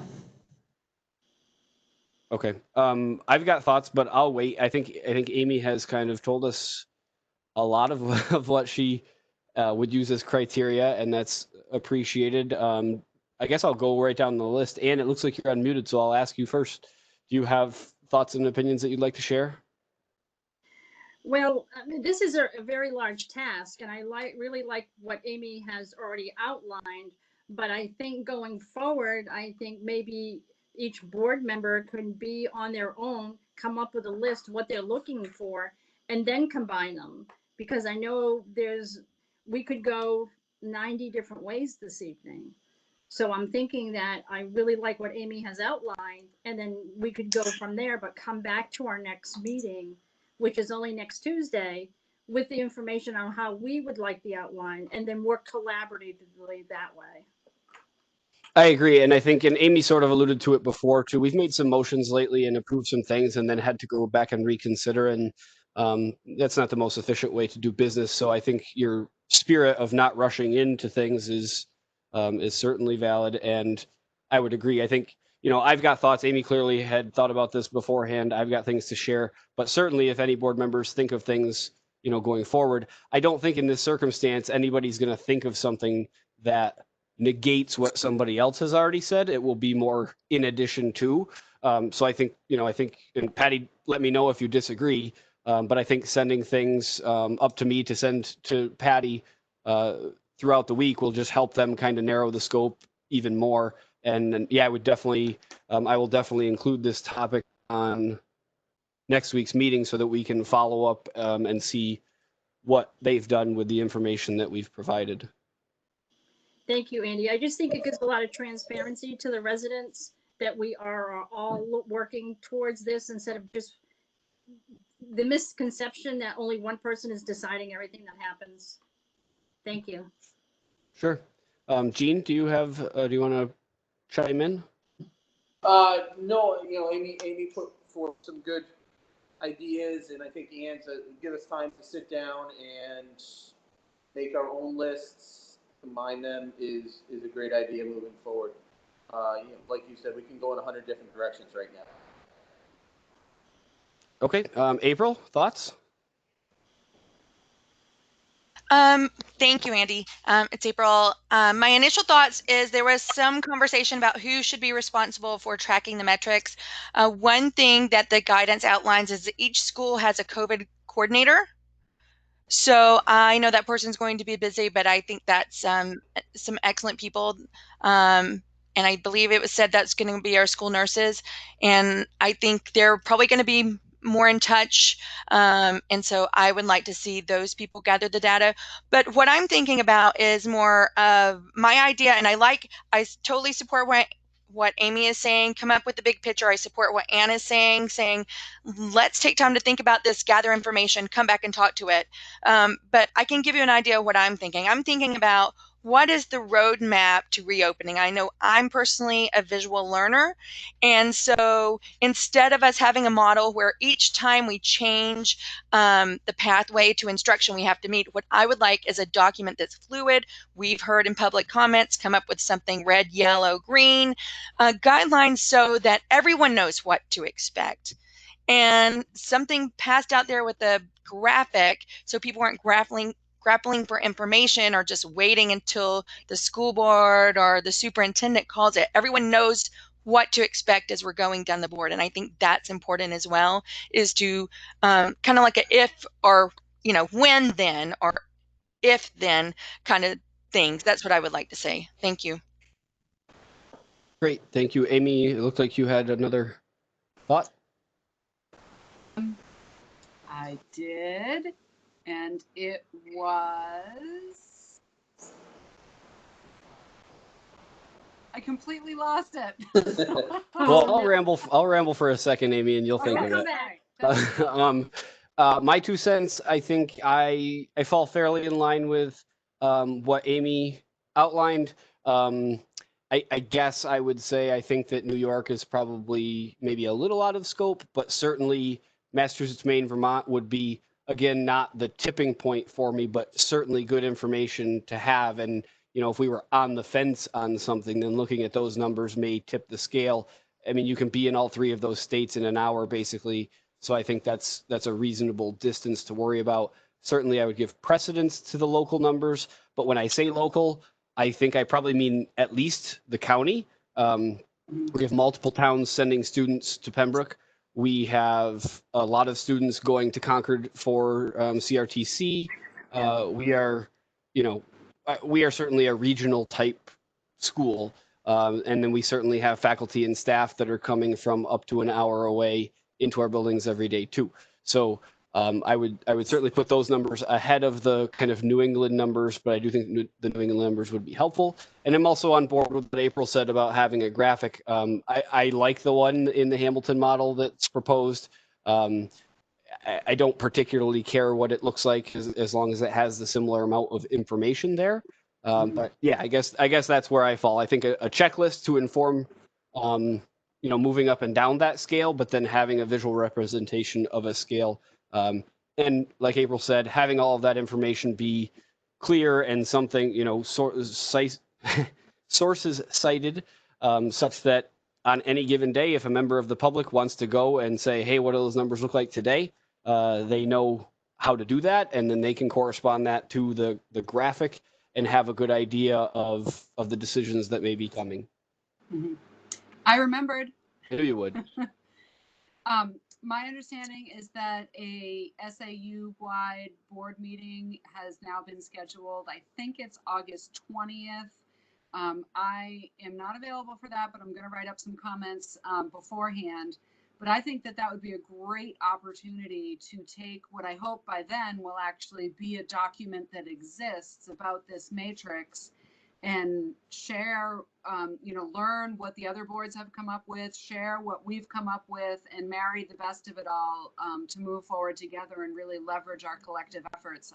We're all cutting this from whole cloth by ourselves. And so to the extent that we can work together on that, I think it would be really great. I will take the action to reach out to, I think it's Carl, and ask if that can be added to the agenda if it's not already there. Andy, too, I would like to clarify. I'm thinking that this is a pretty important document, and it requires a lot of thought. And giving the board members a few days to gather the information, and then administration needing to set time aside to meet and work through this, I don't think realistically can be accomplished by next Tuesday. All of our boards are meeting every week, and we have lots and lots of meetings ourselves. So I'm just looking to see if we could just take it out a little bit further than just 1 week.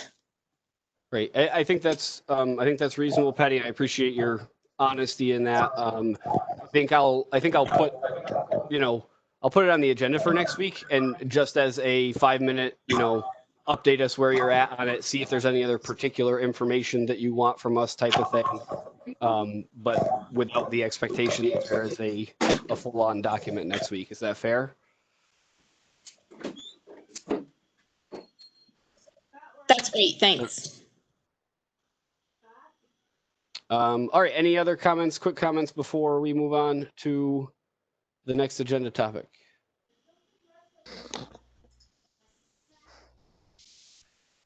Great. The last one that we had written down beforehand, I do have one more that I'll ask the board if we want to discuss that came from public comment, but we had communication listed. Patty, do you want to give us an Andy? update on what's up with that? Andy, before we go there, we did, it was agreed that under 2B, we would add extracurriculars, co-curriculars. Yep, that's on my list too. Okay. When would you like to discuss that? I if just, not now. we'll do it next. I just have to flip back to that page in my notebook after we talk about communication. Thank you. Okay, so to update the board, we've been talking about communication and just wanted to let you know that we did send out a one call now and then post on the Pembroke School Board website the decisions that the board made on Thursday evening. I did ask someone in my office to work on the Pembroke School Board page as well as the SAU page and start making some changes and updates to that. I did want to discuss with the board that I'm not sure that you may not be aware that there's no person that's a webmaster overseeing either the SAU board website or the Pembroke School Board website. We have an administrative assistant that can make links to other documents, but it's pretty basic. I think that we're all interested in making the website a little bit better and more updated and more informative. So in order to do that, I would request that we offer a stipend to maybe someone in one of the schools who may have the time and ability to work on that site. So that's one thing.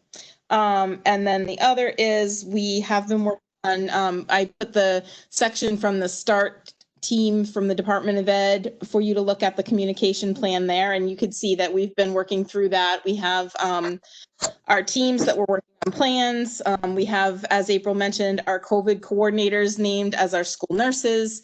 There's mention of using DHHS to do your communication plans with you, but I'm also interested, as I mentioned earlier, in sort of kind of being at the ready. I'm nervous that DHHS is going to get overwhelmed, and I'd like to do some work ahead of time to know what that communication looks like and not wait until we try and get them on the phone when they're probably already overwhelmed. So that's sort of where we're at this point. Great. Let's Andy, try to I'd like keep to this make a one. motion. I'd like to make a motion to proceed as Patty just recommended, to give the stipend to someone to maintain the websites. Patty, is that something that we can do now? It doesn't have to wait until time or anything like that. I just want to make sure that we're. No, I mean, that would be great if I could reach out to, a couple of maybe our tech integrators and just see if there's anyone interested that has the time that would be willing to do that, that's already familiar with our SAU. I can do that. That would be great. Okay. Amy, I'm sorry, I kind of interrupted you. Could you just repeat the motion?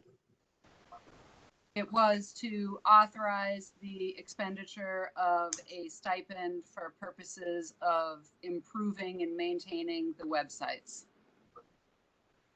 Thank you. I'll second that. Great. Discussion? Andy, this is Ann. Do we have an amount? I guess I would defer. Patty, did you have something in mind? I think it would probably depend on how much time we're going to be requiring. If you maybe want to make a cap for me, like up to $2,000, and then I can sort of back figure from there how much time we expect this individual to work on the website. Do we have, and you should probably know this, but do we have in our salary schedule in our current CBA, is there a schedule for one season coaches and yearbook coordinators and things of that nature? Yeah, it's no longer in the CBA, but we do have that scheduled, just for purposes and for budgeting purposes. And I would absolutely want to refer to that too, to see what the building level folks are getting for stipends. But I suspect there may be a little bit more up front just to sort of build the website out a little bit. So. Sure. I would feel more comfortable with a $1,200 stipend up till. I think 2,000 is a lot. We can always revisit if we need more. I just know that we have a lot of expenses coming up for just the COVID information. Is that something we could revisit, Patty, if that's not enough? Sure, absolutely. Is it something, and I don't mean to hijack this, I know there's a motion on the floor. just throwing an idea out. Is it something where the board might be comfortable simply informing Patty of our intention to approve a stipend in the future and have her come back to us in a week or 2 weeks and say, give us more information as far as the schedule and what, if she's talked to a couple of folks that might be interested, and give us a better idea of what the budget for that might look like? Andy, this is April. I like that idea. I think on top of that, I think it would be helpful for there to be some sort of description of responsibilities that go along with that position, so that everyone is aware of the expectations. I have a quick question. Would this be something that we would ask one of our residents in our community if they would volunteer? Because we do have a lot of retiree people from, in the IT world that may want to just be able to give us their time.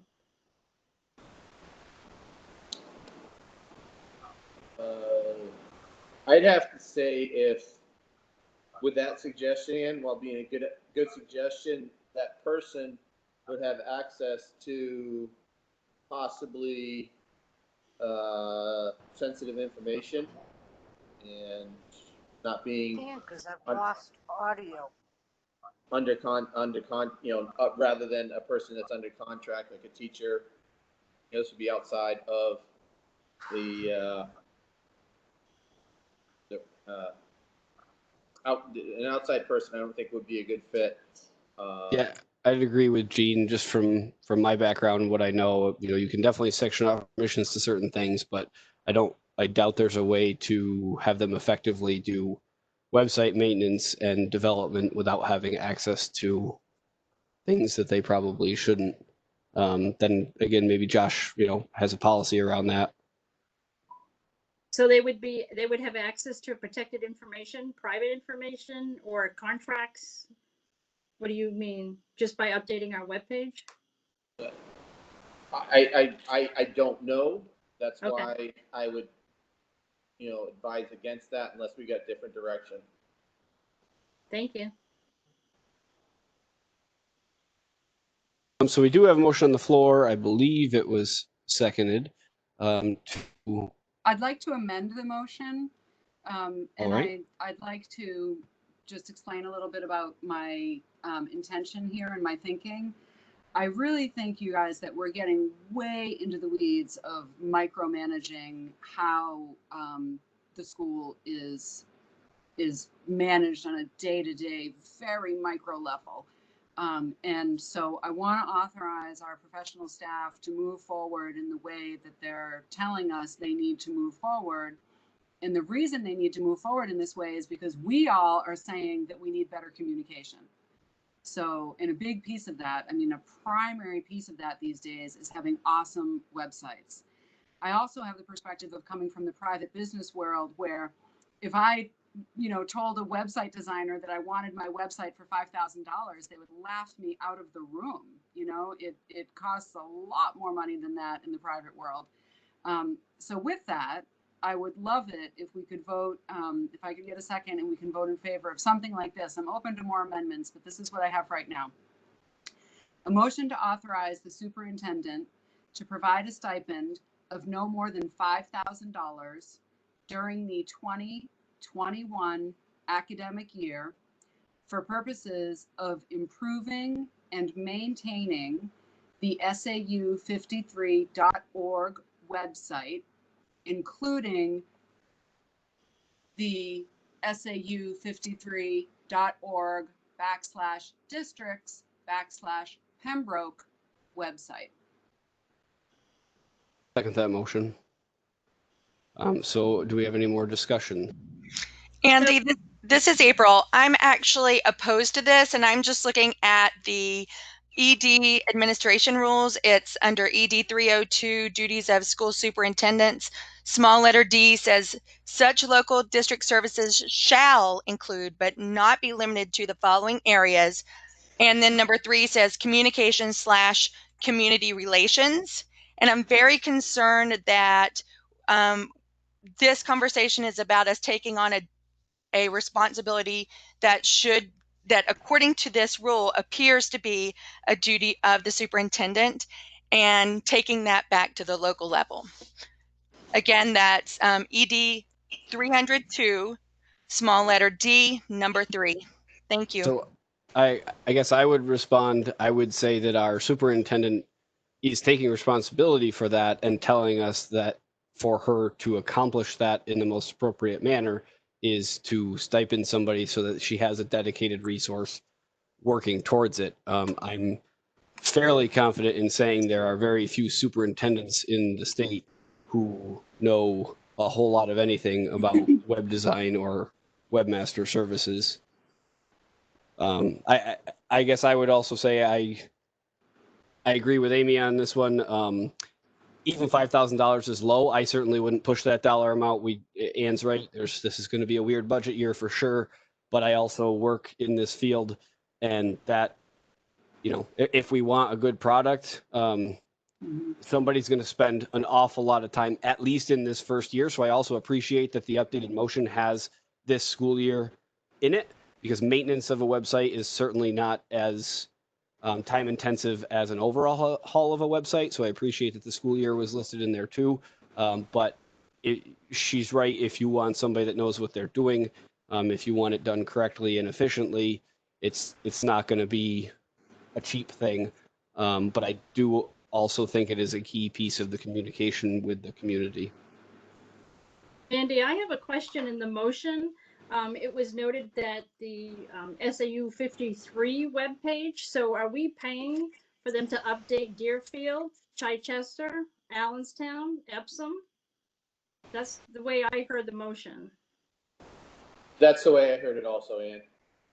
I don't think that we should be paying for the other districts, because they should have a say in what they want on their webpage. And pay for it.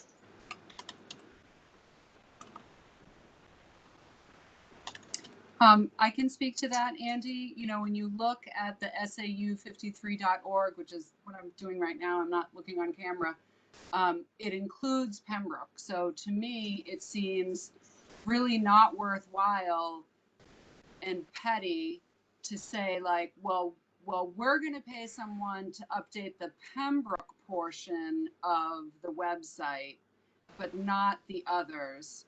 But I'm interested in asking Patty how the SAU53.org website is updated right now. I mean, we may already be paying for it because Patty's staff is doing it, but I'm not sure.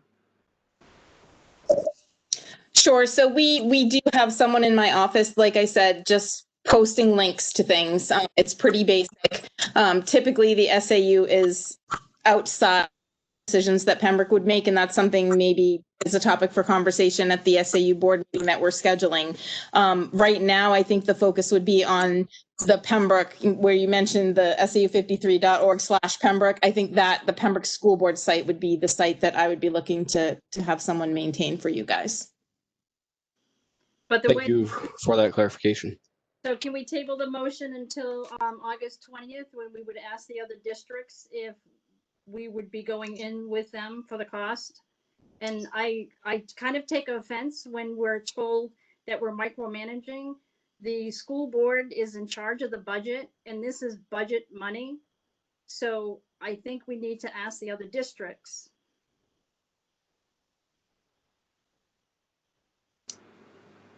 Andy, can I go ahead? Sure.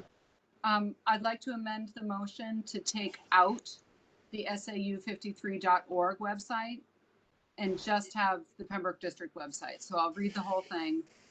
Motion to authorize the superintendent to provide a stipend of no more than $5,000 during the 2021 academic year for purposes of improving and maintaining the SAU53.org/district/Pembroke webpage.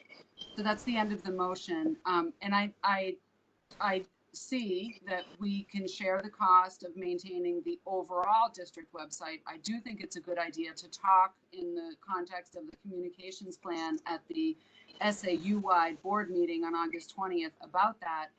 But even in the worst case scenario, when all the other boards say, no, we're not going to share in the cost, we still want our school board, our Pembroke District School Board website to be better than it is. And we know that today. And so I think we can make that step today and then make other steps later. Great. I'll maintain my second on the motion.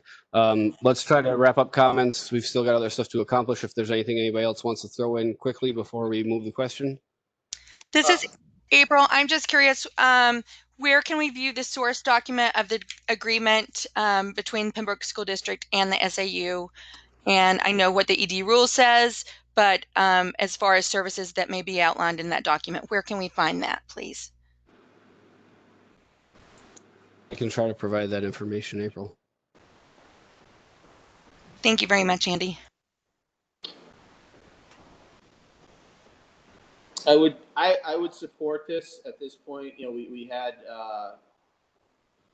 asked Patty to look at the stipend schedule. So without the dollar amount attached at this point to be revisited later, I would support it. But with the dollar amount attached right now, I would not. Thanks. All right, I'm going to go ahead and call a question on a roll call vote. Amy, could you read it for me one more time, just to be clear? You're muted still. Amy, you're still muted. I said, yes, I can read the motion again, except that I didn't hear Gene completely. And if he said that he would not support the motion with this dollar amount, I'd like to still tweak the motion so that we can get this passed and improve our website right away. You are correct. That's what I said. So then what if it said to provide a stipend consistent with similar roles during the 2021 blah, blah, blah, blah.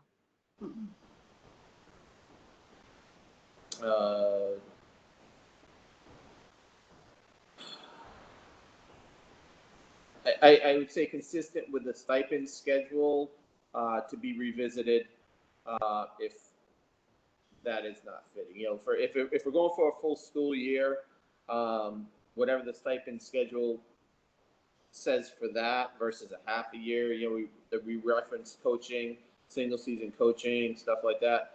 So in accordance with the stipend schedule, that could be revisited, I guess. Because, you know, it's not a similar role because it already is a school employee. It's not a webmaster, I guess is where I'm coming from.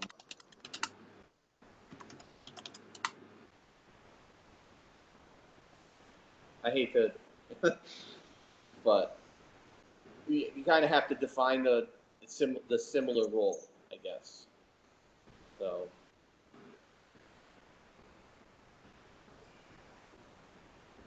Can we call for a vote? Yep. I do have to clarify. I hate to do it again, but I have to clarify Amy's current motion before we vote. I'm really sorry, guys. I know that part of, can you guys hear me? Yep. So I know that part of the rules allowing remote meetings are that members of the public and members of the board can adequately hear each other. And I only heard about 2% of what Gene just said. And I'm not sure if the internet problem is on my end or Gene's end or both. But I would really like to hear what Gene has to say. Sure. I was able to hear him okay for what that's worth. Gene, do you want to give it one more try? Yeah, basically, I would support it if you stated that it was in accordance with the current stipend schedule, with the ability for us to revisit if that is not advisable. Okay. So I'd like to amend the motion to authorize the superintendent to provide a stipend in accordance with this current stipend schedule, with the board being able to revisit if that amount is insufficient to be paid during the 2021 academic year for purposes of improving and maintaining the SAU.org District Pembroke webpage. Second. I will. Okay. All right. And we will call a vote before I forget. April. No, because I do not support paying more to the SAU for communication and community relations services we should be receiving. Anne.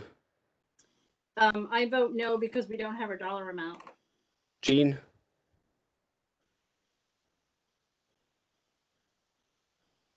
Sorry, Jean, I didn't hear you.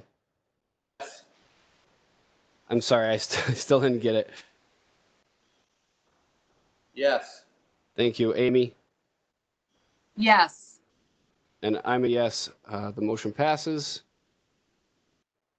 Thank you all. Good discussion.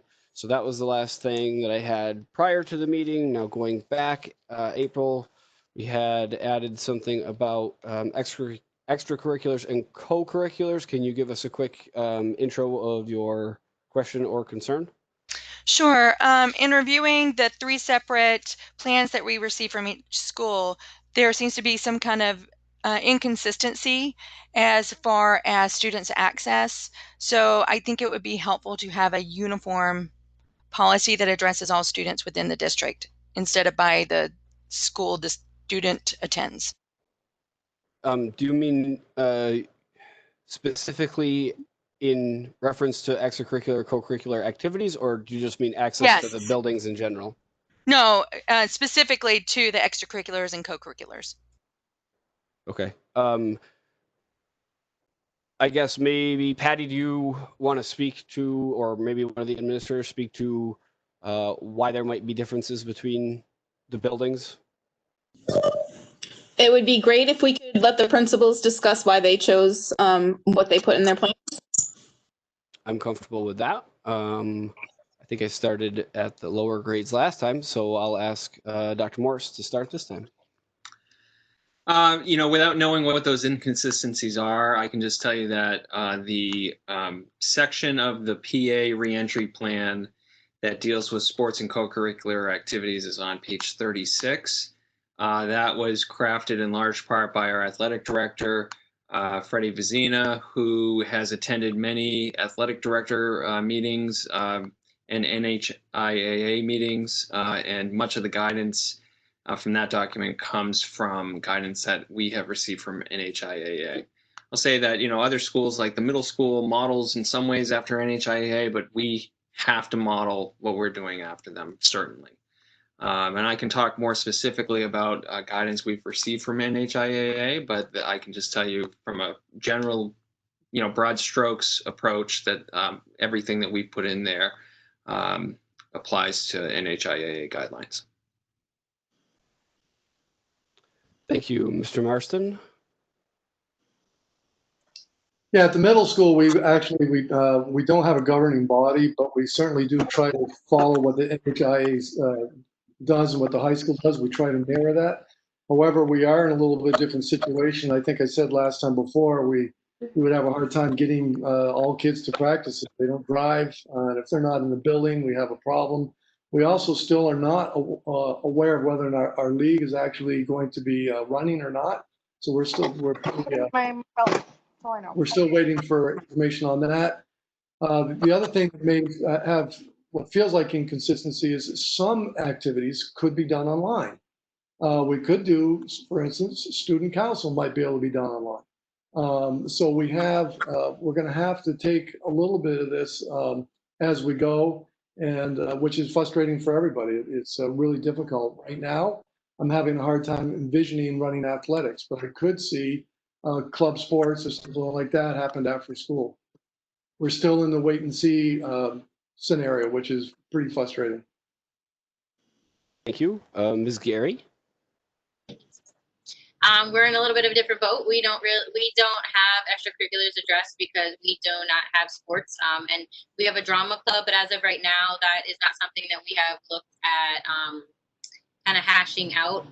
But it will follow whatever it is that the other buildings are doing with those types of things. But as of right now, we don't really have any of those things addressed in our plan. Thank you. April's address your concerns. Do you have any follow-up questions? It doesn't totally address my concerns. I still have concerns about the student population, where if we're in a hybrid, there's only limited exposure. And then particularly if we're intermingling with students from other schools, we don't have control of that. So in light of that, I would like to make a motion that we suspend in-person school-sponsored co-curricular and extracurricular activities, including but not limited to field trips, sports, and recreation, when academic instruction is limited to the hybrid or remote models, or until the state of emergency due to COVID-19 is rescinded or terminated by the governor of New Hampshire. I'll second that. All right, is there discussion? This is Ann. I just have a couple of questions. Are the are the coaches part of the teaching staff on any school on any school, Three Rivers or PA? I know that there are coaches that are also teachers, if that's what you're asking. I know there are also coaches that are not also teachers. Yeah, I mean, I don't have a percentage for you, but we certainly do have teachers that are also coaches for fall sports. Okay. I just had parents asking me prior to the meeting is that they don't understand if their kid can't be in math class with their coach, but they can be on the practice field with their coach after. That was just that concern. The other thing is I'm reading NHIAA, and in soccer, you can't even wear your mouth guard. So if we're going to continue with games, that's a couple of $1,000 my kid's knocking out of his teeth. So that's my concern, is that if we continue sports, do we know if the other districts like Merrimack Valley is one of our in our division? Do we know if they're continuing with sports? I don't know that off the top of my head. I know they had a board meeting last night. I'm not sure if their minutes are posted yet. I guess I'll throw in my 2 cents. You know, one of the things that I keep hearing from the town in every aspect, is return to school or pretty much anything else, is they want choice. I believe that, you know, the NHIAA is pretty good about documenting and communication. And like you said, and those caveats are in there about mouth guards and things like that. So it's my opinion that if a family chooses that their child, their student, their athlete participates in those sports, they are well aware of the risks associated with that. And if those risks are too great, they can certainly choose not to do that.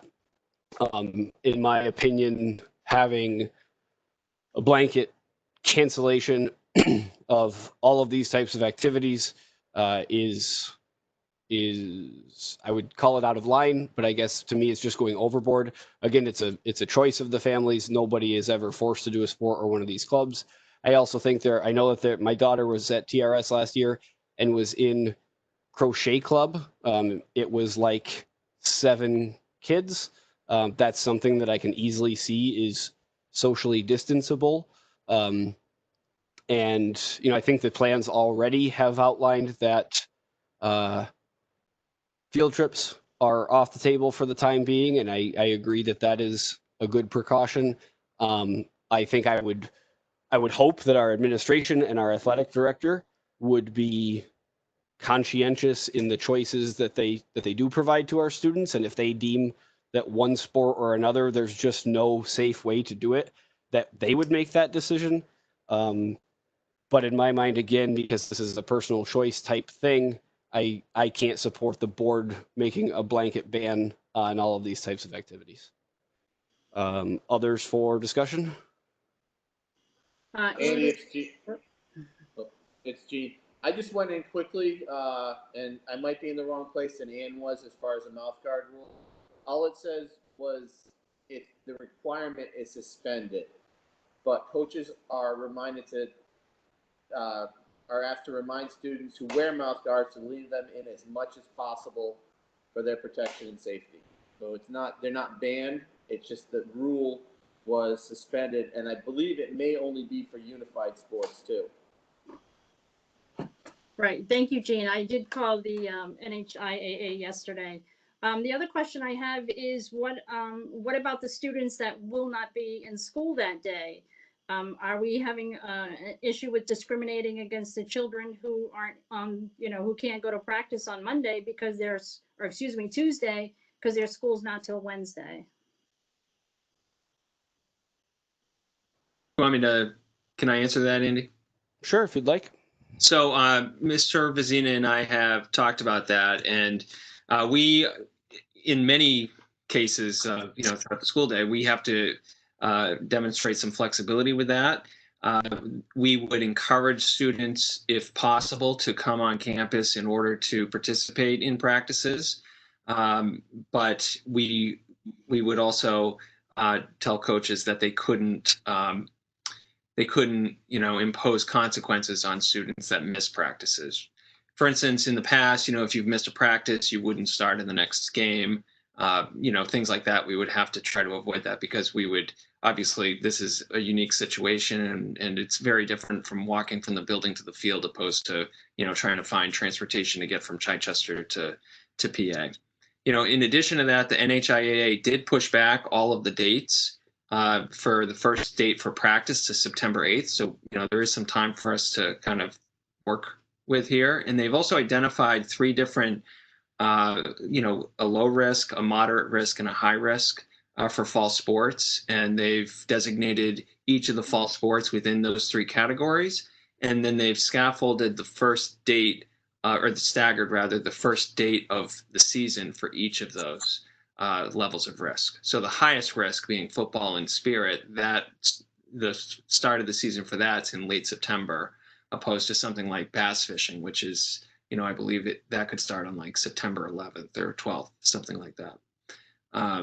So there's a lot of guidance. My other question is that we only have a certain amount of students in the school. So now we're encouraging students to mingle with other districts and other students. So I don't know how many kids are on the football field, because my kids only did soccer, but we're now engaging all of those extra students to mingle with each other from different parts of the town. And if our whole reason for doing remote and hybrid is to have less students together to cross-contaminate, how can we do that with sports? Andy? Yes. I am just wondering, we talked a little bit earlier, Amy brought up making decisions that you may have to revisit, and you've talked about transparency on the agenda, and I'm wondering, I just know from following other communities and talking to my peers around the state that sports tends to be a very big topic that people have a lot to say about, and I'm just wondering if the board makes a decision about sports tonight that wasn't noticed and people didn't feel that they had a chance to provide public comments, at 9:30 at night, this may warrant further discussion. You may want your athletic director here, and you may want to post it on an agenda. Just a suggestion. I tend to agree. We do have a motion on the floor that was seconded. So I think I'd like to call a vote on that, and we'll see what happens from there. I just wanted to share my input before we voted. Sure. I'm sorry, Please. I had to relocate in my home, so I ducked out for a second. I am not in favor of this motion for exactly the reason that Patty just outlined.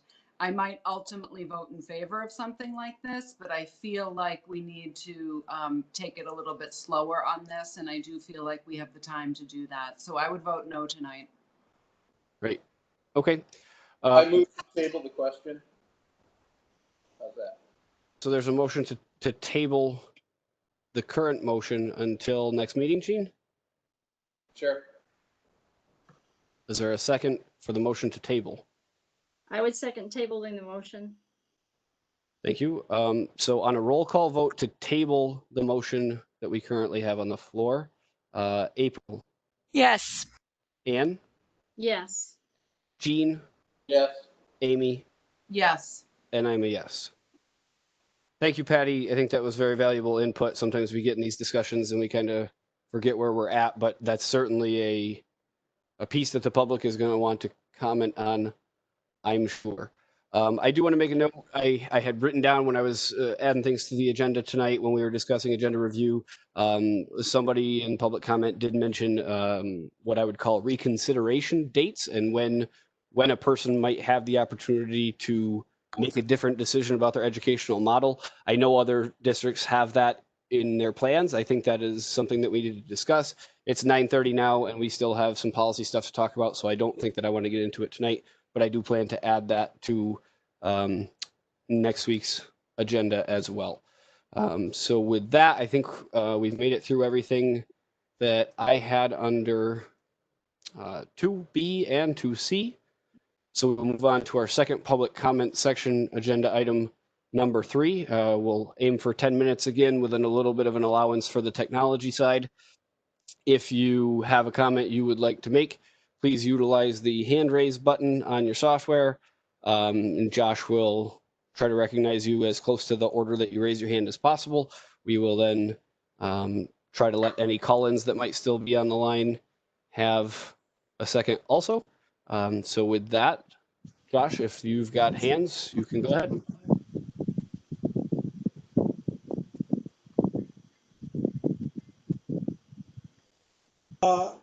Looks like Natalie Peterson, you're up. Hi, this is Natalie Peterson, Pembroke, New Hampshire. Just a question. We're talking about budget and numbers as well as enrollments and unenrollments. Do we have any sort of idea as far as the regional schools that send students to PA, how many of their students are opting to go elsewhere or to remote learn, and how that would affect our budget as far as revenue coming in? Thanks, Natalie.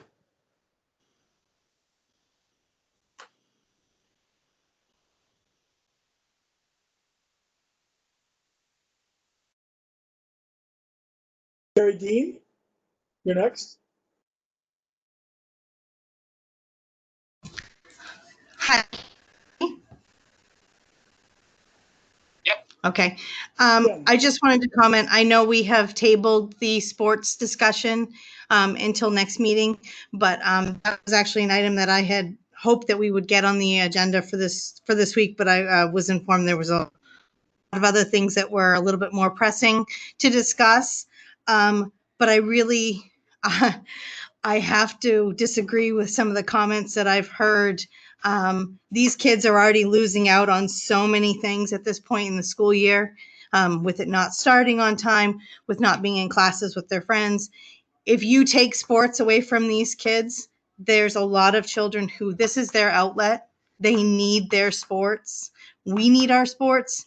I mean, as a parent, I need to see my kid be able to participate in a sport. I know I'm one of the ones that is totally on board with getting these kids back in school 100%. And I understand that I'm in the minority with the board. That's fine.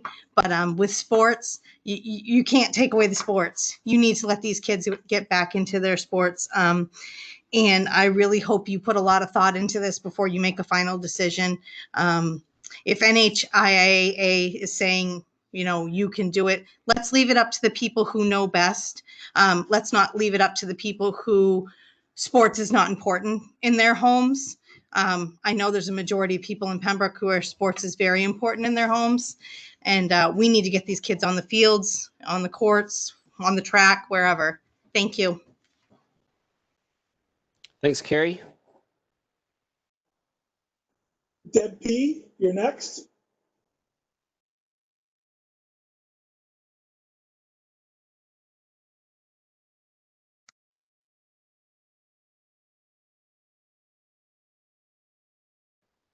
Deb, oh, there you go. Oh, can you hear me now? Yep. Okay, thank you. Thank you all. I want to echo Deb Pepka Pembroke, and I want to echo Carrie Dean's comment. I was relieved to see the board table that discussion in regards to co-curriculars and sports. I do feel as a governing body, you do need to take very seriously the recommendations of organizations such as NHIAA. They have proven themselves to be a very strong governing body when it comes to sports in particular for our children in our school. I don't feel they take their responsibility lightly and their guidelines lightly. So regardless of it being an important venue for our children, it is also an elective item. I appreciate, Andrew, you bringing up that comment. Nobody forces their children to partake in a club or choose to do sports. That would be the parents' decision to make if that was available to them. In regards to social distancing, I have children that are involved in sports in club teams outside of the school organization, and they have been at play for the past 3 months with very strict guidelines in regards to how that works in regards to social distancing. There have been no known additional cases in any of their club teams, which we're talking in a totality with all of their teams, hundreds upon hundreds of children going through these programs. When we're talking on a school level, in a school building with our full curriculum of kids in school, we're also talking about several hundred children. When we're talking about sports and clubs, we're talking about much smaller numbers, and we can certainly look at social distancing. So I appreciate the group taking a harder look at that. And I would also appreciate them looking at the expert guidance that has been laid out in these areas as well. Thank you. Thank you very much.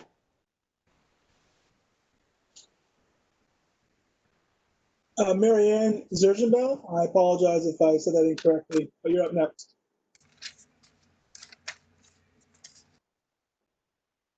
Can you hear me? Yes, we can. Okay. I want to thank everybody. It's been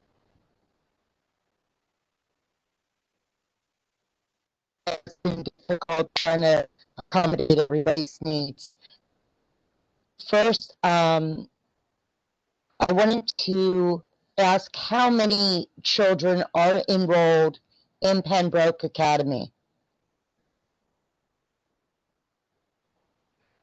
Marianne, I just have to remind you in case you haven't attended before, the public comment section is comment. We don't typically engage in conversation, question and answer. Certainly let us know all your questions and we can take them under advisement and we may be able to address them at a later date, but that's just not how this section usually runs. All right. Also, the school board meetings are being held remotely. We want our kids to come into the school and do whatnot, but we're not willing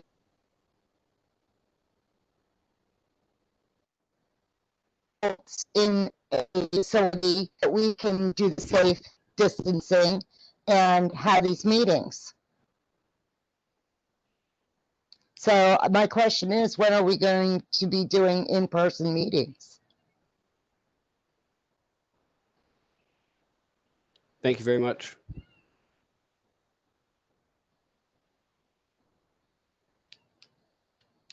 I just want to ask whether or not Melinda Frayne, her hand is up. I'm not sure if it was from earlier this afternoon or this evening rather, or if she does have another question regarding what's being talked about recently. Sorry, it was from earlier. Thank you for putting it on the agenda for next week, though. Thanks, Melinda. I think then, Andy, if you like, we could open up the callers. There's about 10 of them here that are calling in, and we can give them the option to speak. Sounds good. Thank you. We can do 3 or 4 at a time again. Thanks. So there are a few lines open. If you're on the phone and you have public comment to add, just please state your name and I'll recognize you.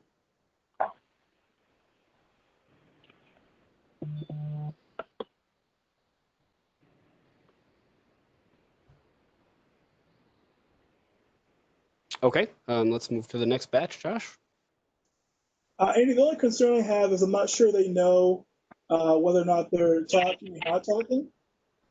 Yeah, so sorry, I guess, yeah, I can be a little more clear. So if you're on any phone line, when I say, go ahead and talk, go ahead and talk. Go ahead and say your name. If you're still muted, I won't hear you and I won't recognize you. If you are unmuted, I will hear you and I will recognize you. So if you say your name and I don't respond, then your line's muted right now. And next time that we say go ahead and speak, try it again. And eventually I will hear you. So I'll give this first group another couple of seconds. Sorry, Josh. Okay, let's move to the next one. Great, there are a few more lines open. If you're on the phone and you want to contribute, go ahead and state your name.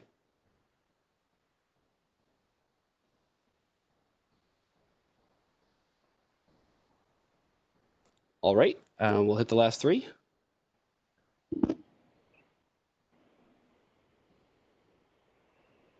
All right, the last three phone lines have been unmuted. If you want to state your name, I will recognize you.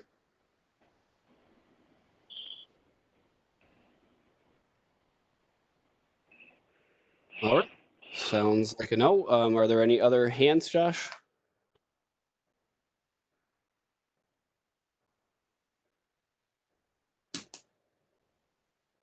Just 1 second. Sure.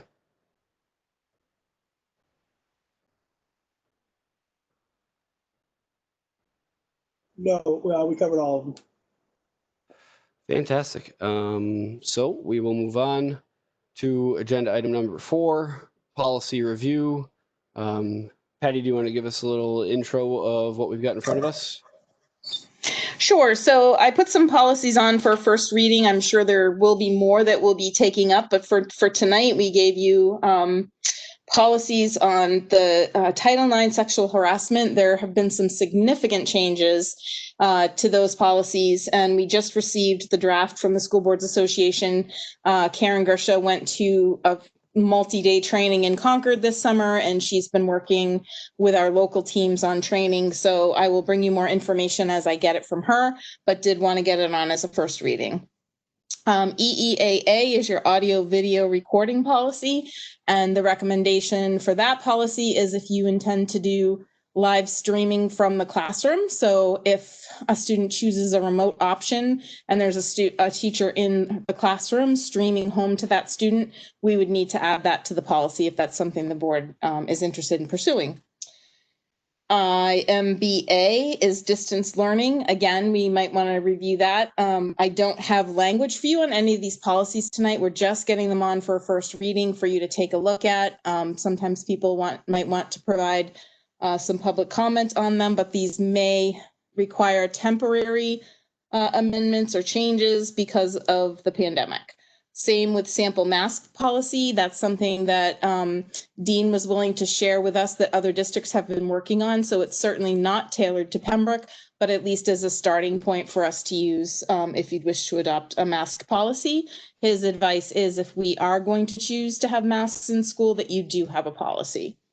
And the final policy is KF, and that's your facilities use policy. And that would require a little bit of tweaking if you're going to choose to close the facilities to outside groups or make any changes again during the pandemic. You'll want to review that language as well. So those are first readings, and let me know if you want me to bring any language changes next week, or if you just want to keep them on for a second reading. We can proceed as quickly or slowly as you would like. Great. Thank you very much for getting those on there. I don't think there's a ton to discuss tonight. These are thick. I've been through a couple of them. I've got notes on really only one of them. I'm certainly not prepared to take any action. I would urge my fellow board members, I know we're all busy with board tasks right now, but I think looking at the titles of these and the meat that I have read, these are things that are going to be important when the school year starts. Sometimes policy is not exactly our top priority and we go to third or fourth reading. Sometimes I would urge all of us to take a look at these before the next meeting and come with some ideas. I think some of these things are going to be very important to get done sooner rather than later. Are there any other comments from the board regarding these policies? Andy, I had a process question about the policies, just to Sure. streamline the conversation, given so much that we have on our plate these days. And at least I'll speak for myself, you know, my desire to not delay getting these policies in place. Is it possible for the board to provide, you know, their written thoughts to, you know, I'm not sure how that would work, like to you or to Patty, to you know, to remove some of the stuff that bogs down our meetings, but to still get to the same place? Absolutely. That's actually encouraged. I know we've done it before to provide some of our notes in between meetings and then review them and take action on them at the meeting. Patty, do you want to speak a little bit to the best process for that from your end? Sure. So in the past, what we've done is collect the feedback from the members, and typically we haven't had a whole lot of suggestions for language changes. And sometimes Kathy has done the track change with the red line so that you can see what your members propose for changes. I guess it depends on how you give me the feedback. If you want to just give it to me in a little blurb, then I can put it out there for the board to look at. We can proceed whatever makes sense for the board, but it is helpful for people to be able to look at it ahead of time and think about your thought, what you've provided. Great. So if you're going through these and you have language change suggestions, go ahead and I guess you send them to me and I'll get them off to Patty/Kathy/whoever. And they'll start to gather those, and then when we take a look at them at our next meeting, they will have some mock-ups and we can make some decisions. Andy, this is April. Probably one of the most hot topic policies on the agenda tonight is the proposed or the draft mask policy. How soon can we get that published for public consumption? Because I think it would be very helpful for the public to know. Right now, they don't have access to that. How soon could we possibly get that available to the public to review? I'll defer to Patty since that one came from our attorney. Is that something that we? Sure, I can. Yep, I can put all of the policies like you requested earlier on, making those easily accessible to the public. We can put those on the website, maybe tomorrow, if not the next day, for sure. Fantastic. Thank you very much.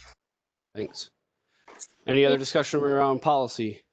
Andy, this is Ann, and I wanted to find out when we were looking at the policy for mask, I would like to include information from our dress code, because we don't want the mask to say certain items, promoting certain items. Is that something that I would just add to the policy and send it to you or Patty? Yep, and if you want to take a copy of what's already been provided to us and copy and paste it into a Word document and then add yours at the end or in the middle, wherever it would make sense. If you want to, like Patty said, if you want to redline it or make your comments yellow or something to indicate what's different that you're suggesting from the base policy, that helps us all kind of read it a little bit better. But yeah, anything you want to change, anything you want to add, anything you want to delete, just make sure it's clear to us what you're trying to do. And then we'll, like I said, we'll discuss it next time around. So does it go to you directly and then you send it to Patty? Yep, please. Thank you. Any others? If not, I will accept a motion to adjourn. Andy, before we adjourn, there was a document in our Google Drive that I haven't heard discussed tonight. It was titled Special Education in SAU 53. Is there any discussion to be had about that? Is the board being asked to do anything with that information? Patty, can you speak as why that was included? Sure. April, that was the document last week when Karen was here and provided the update, and then she said she would follow it up with a written document. That's what that was for. Thank you. Welcome. Motion to adjourn. Thank you. Second. Thank you, Amy. On a roll call vote, a motion to adjourn at 9:46 p.m. April? Yes. Ann? I vote yes, but is our next meeting remote? Yes, I'm planning on remote meetings until further notice. Thank you. I vote yes. Left off. Amy, Yes. Dean, Yep. and Andy is a yes. 9:46 p.m. Thank you, everybody. Next scheduled meeting, August 18th. Thanks, everybody. Goodbye. Thanks. Good night. Good night.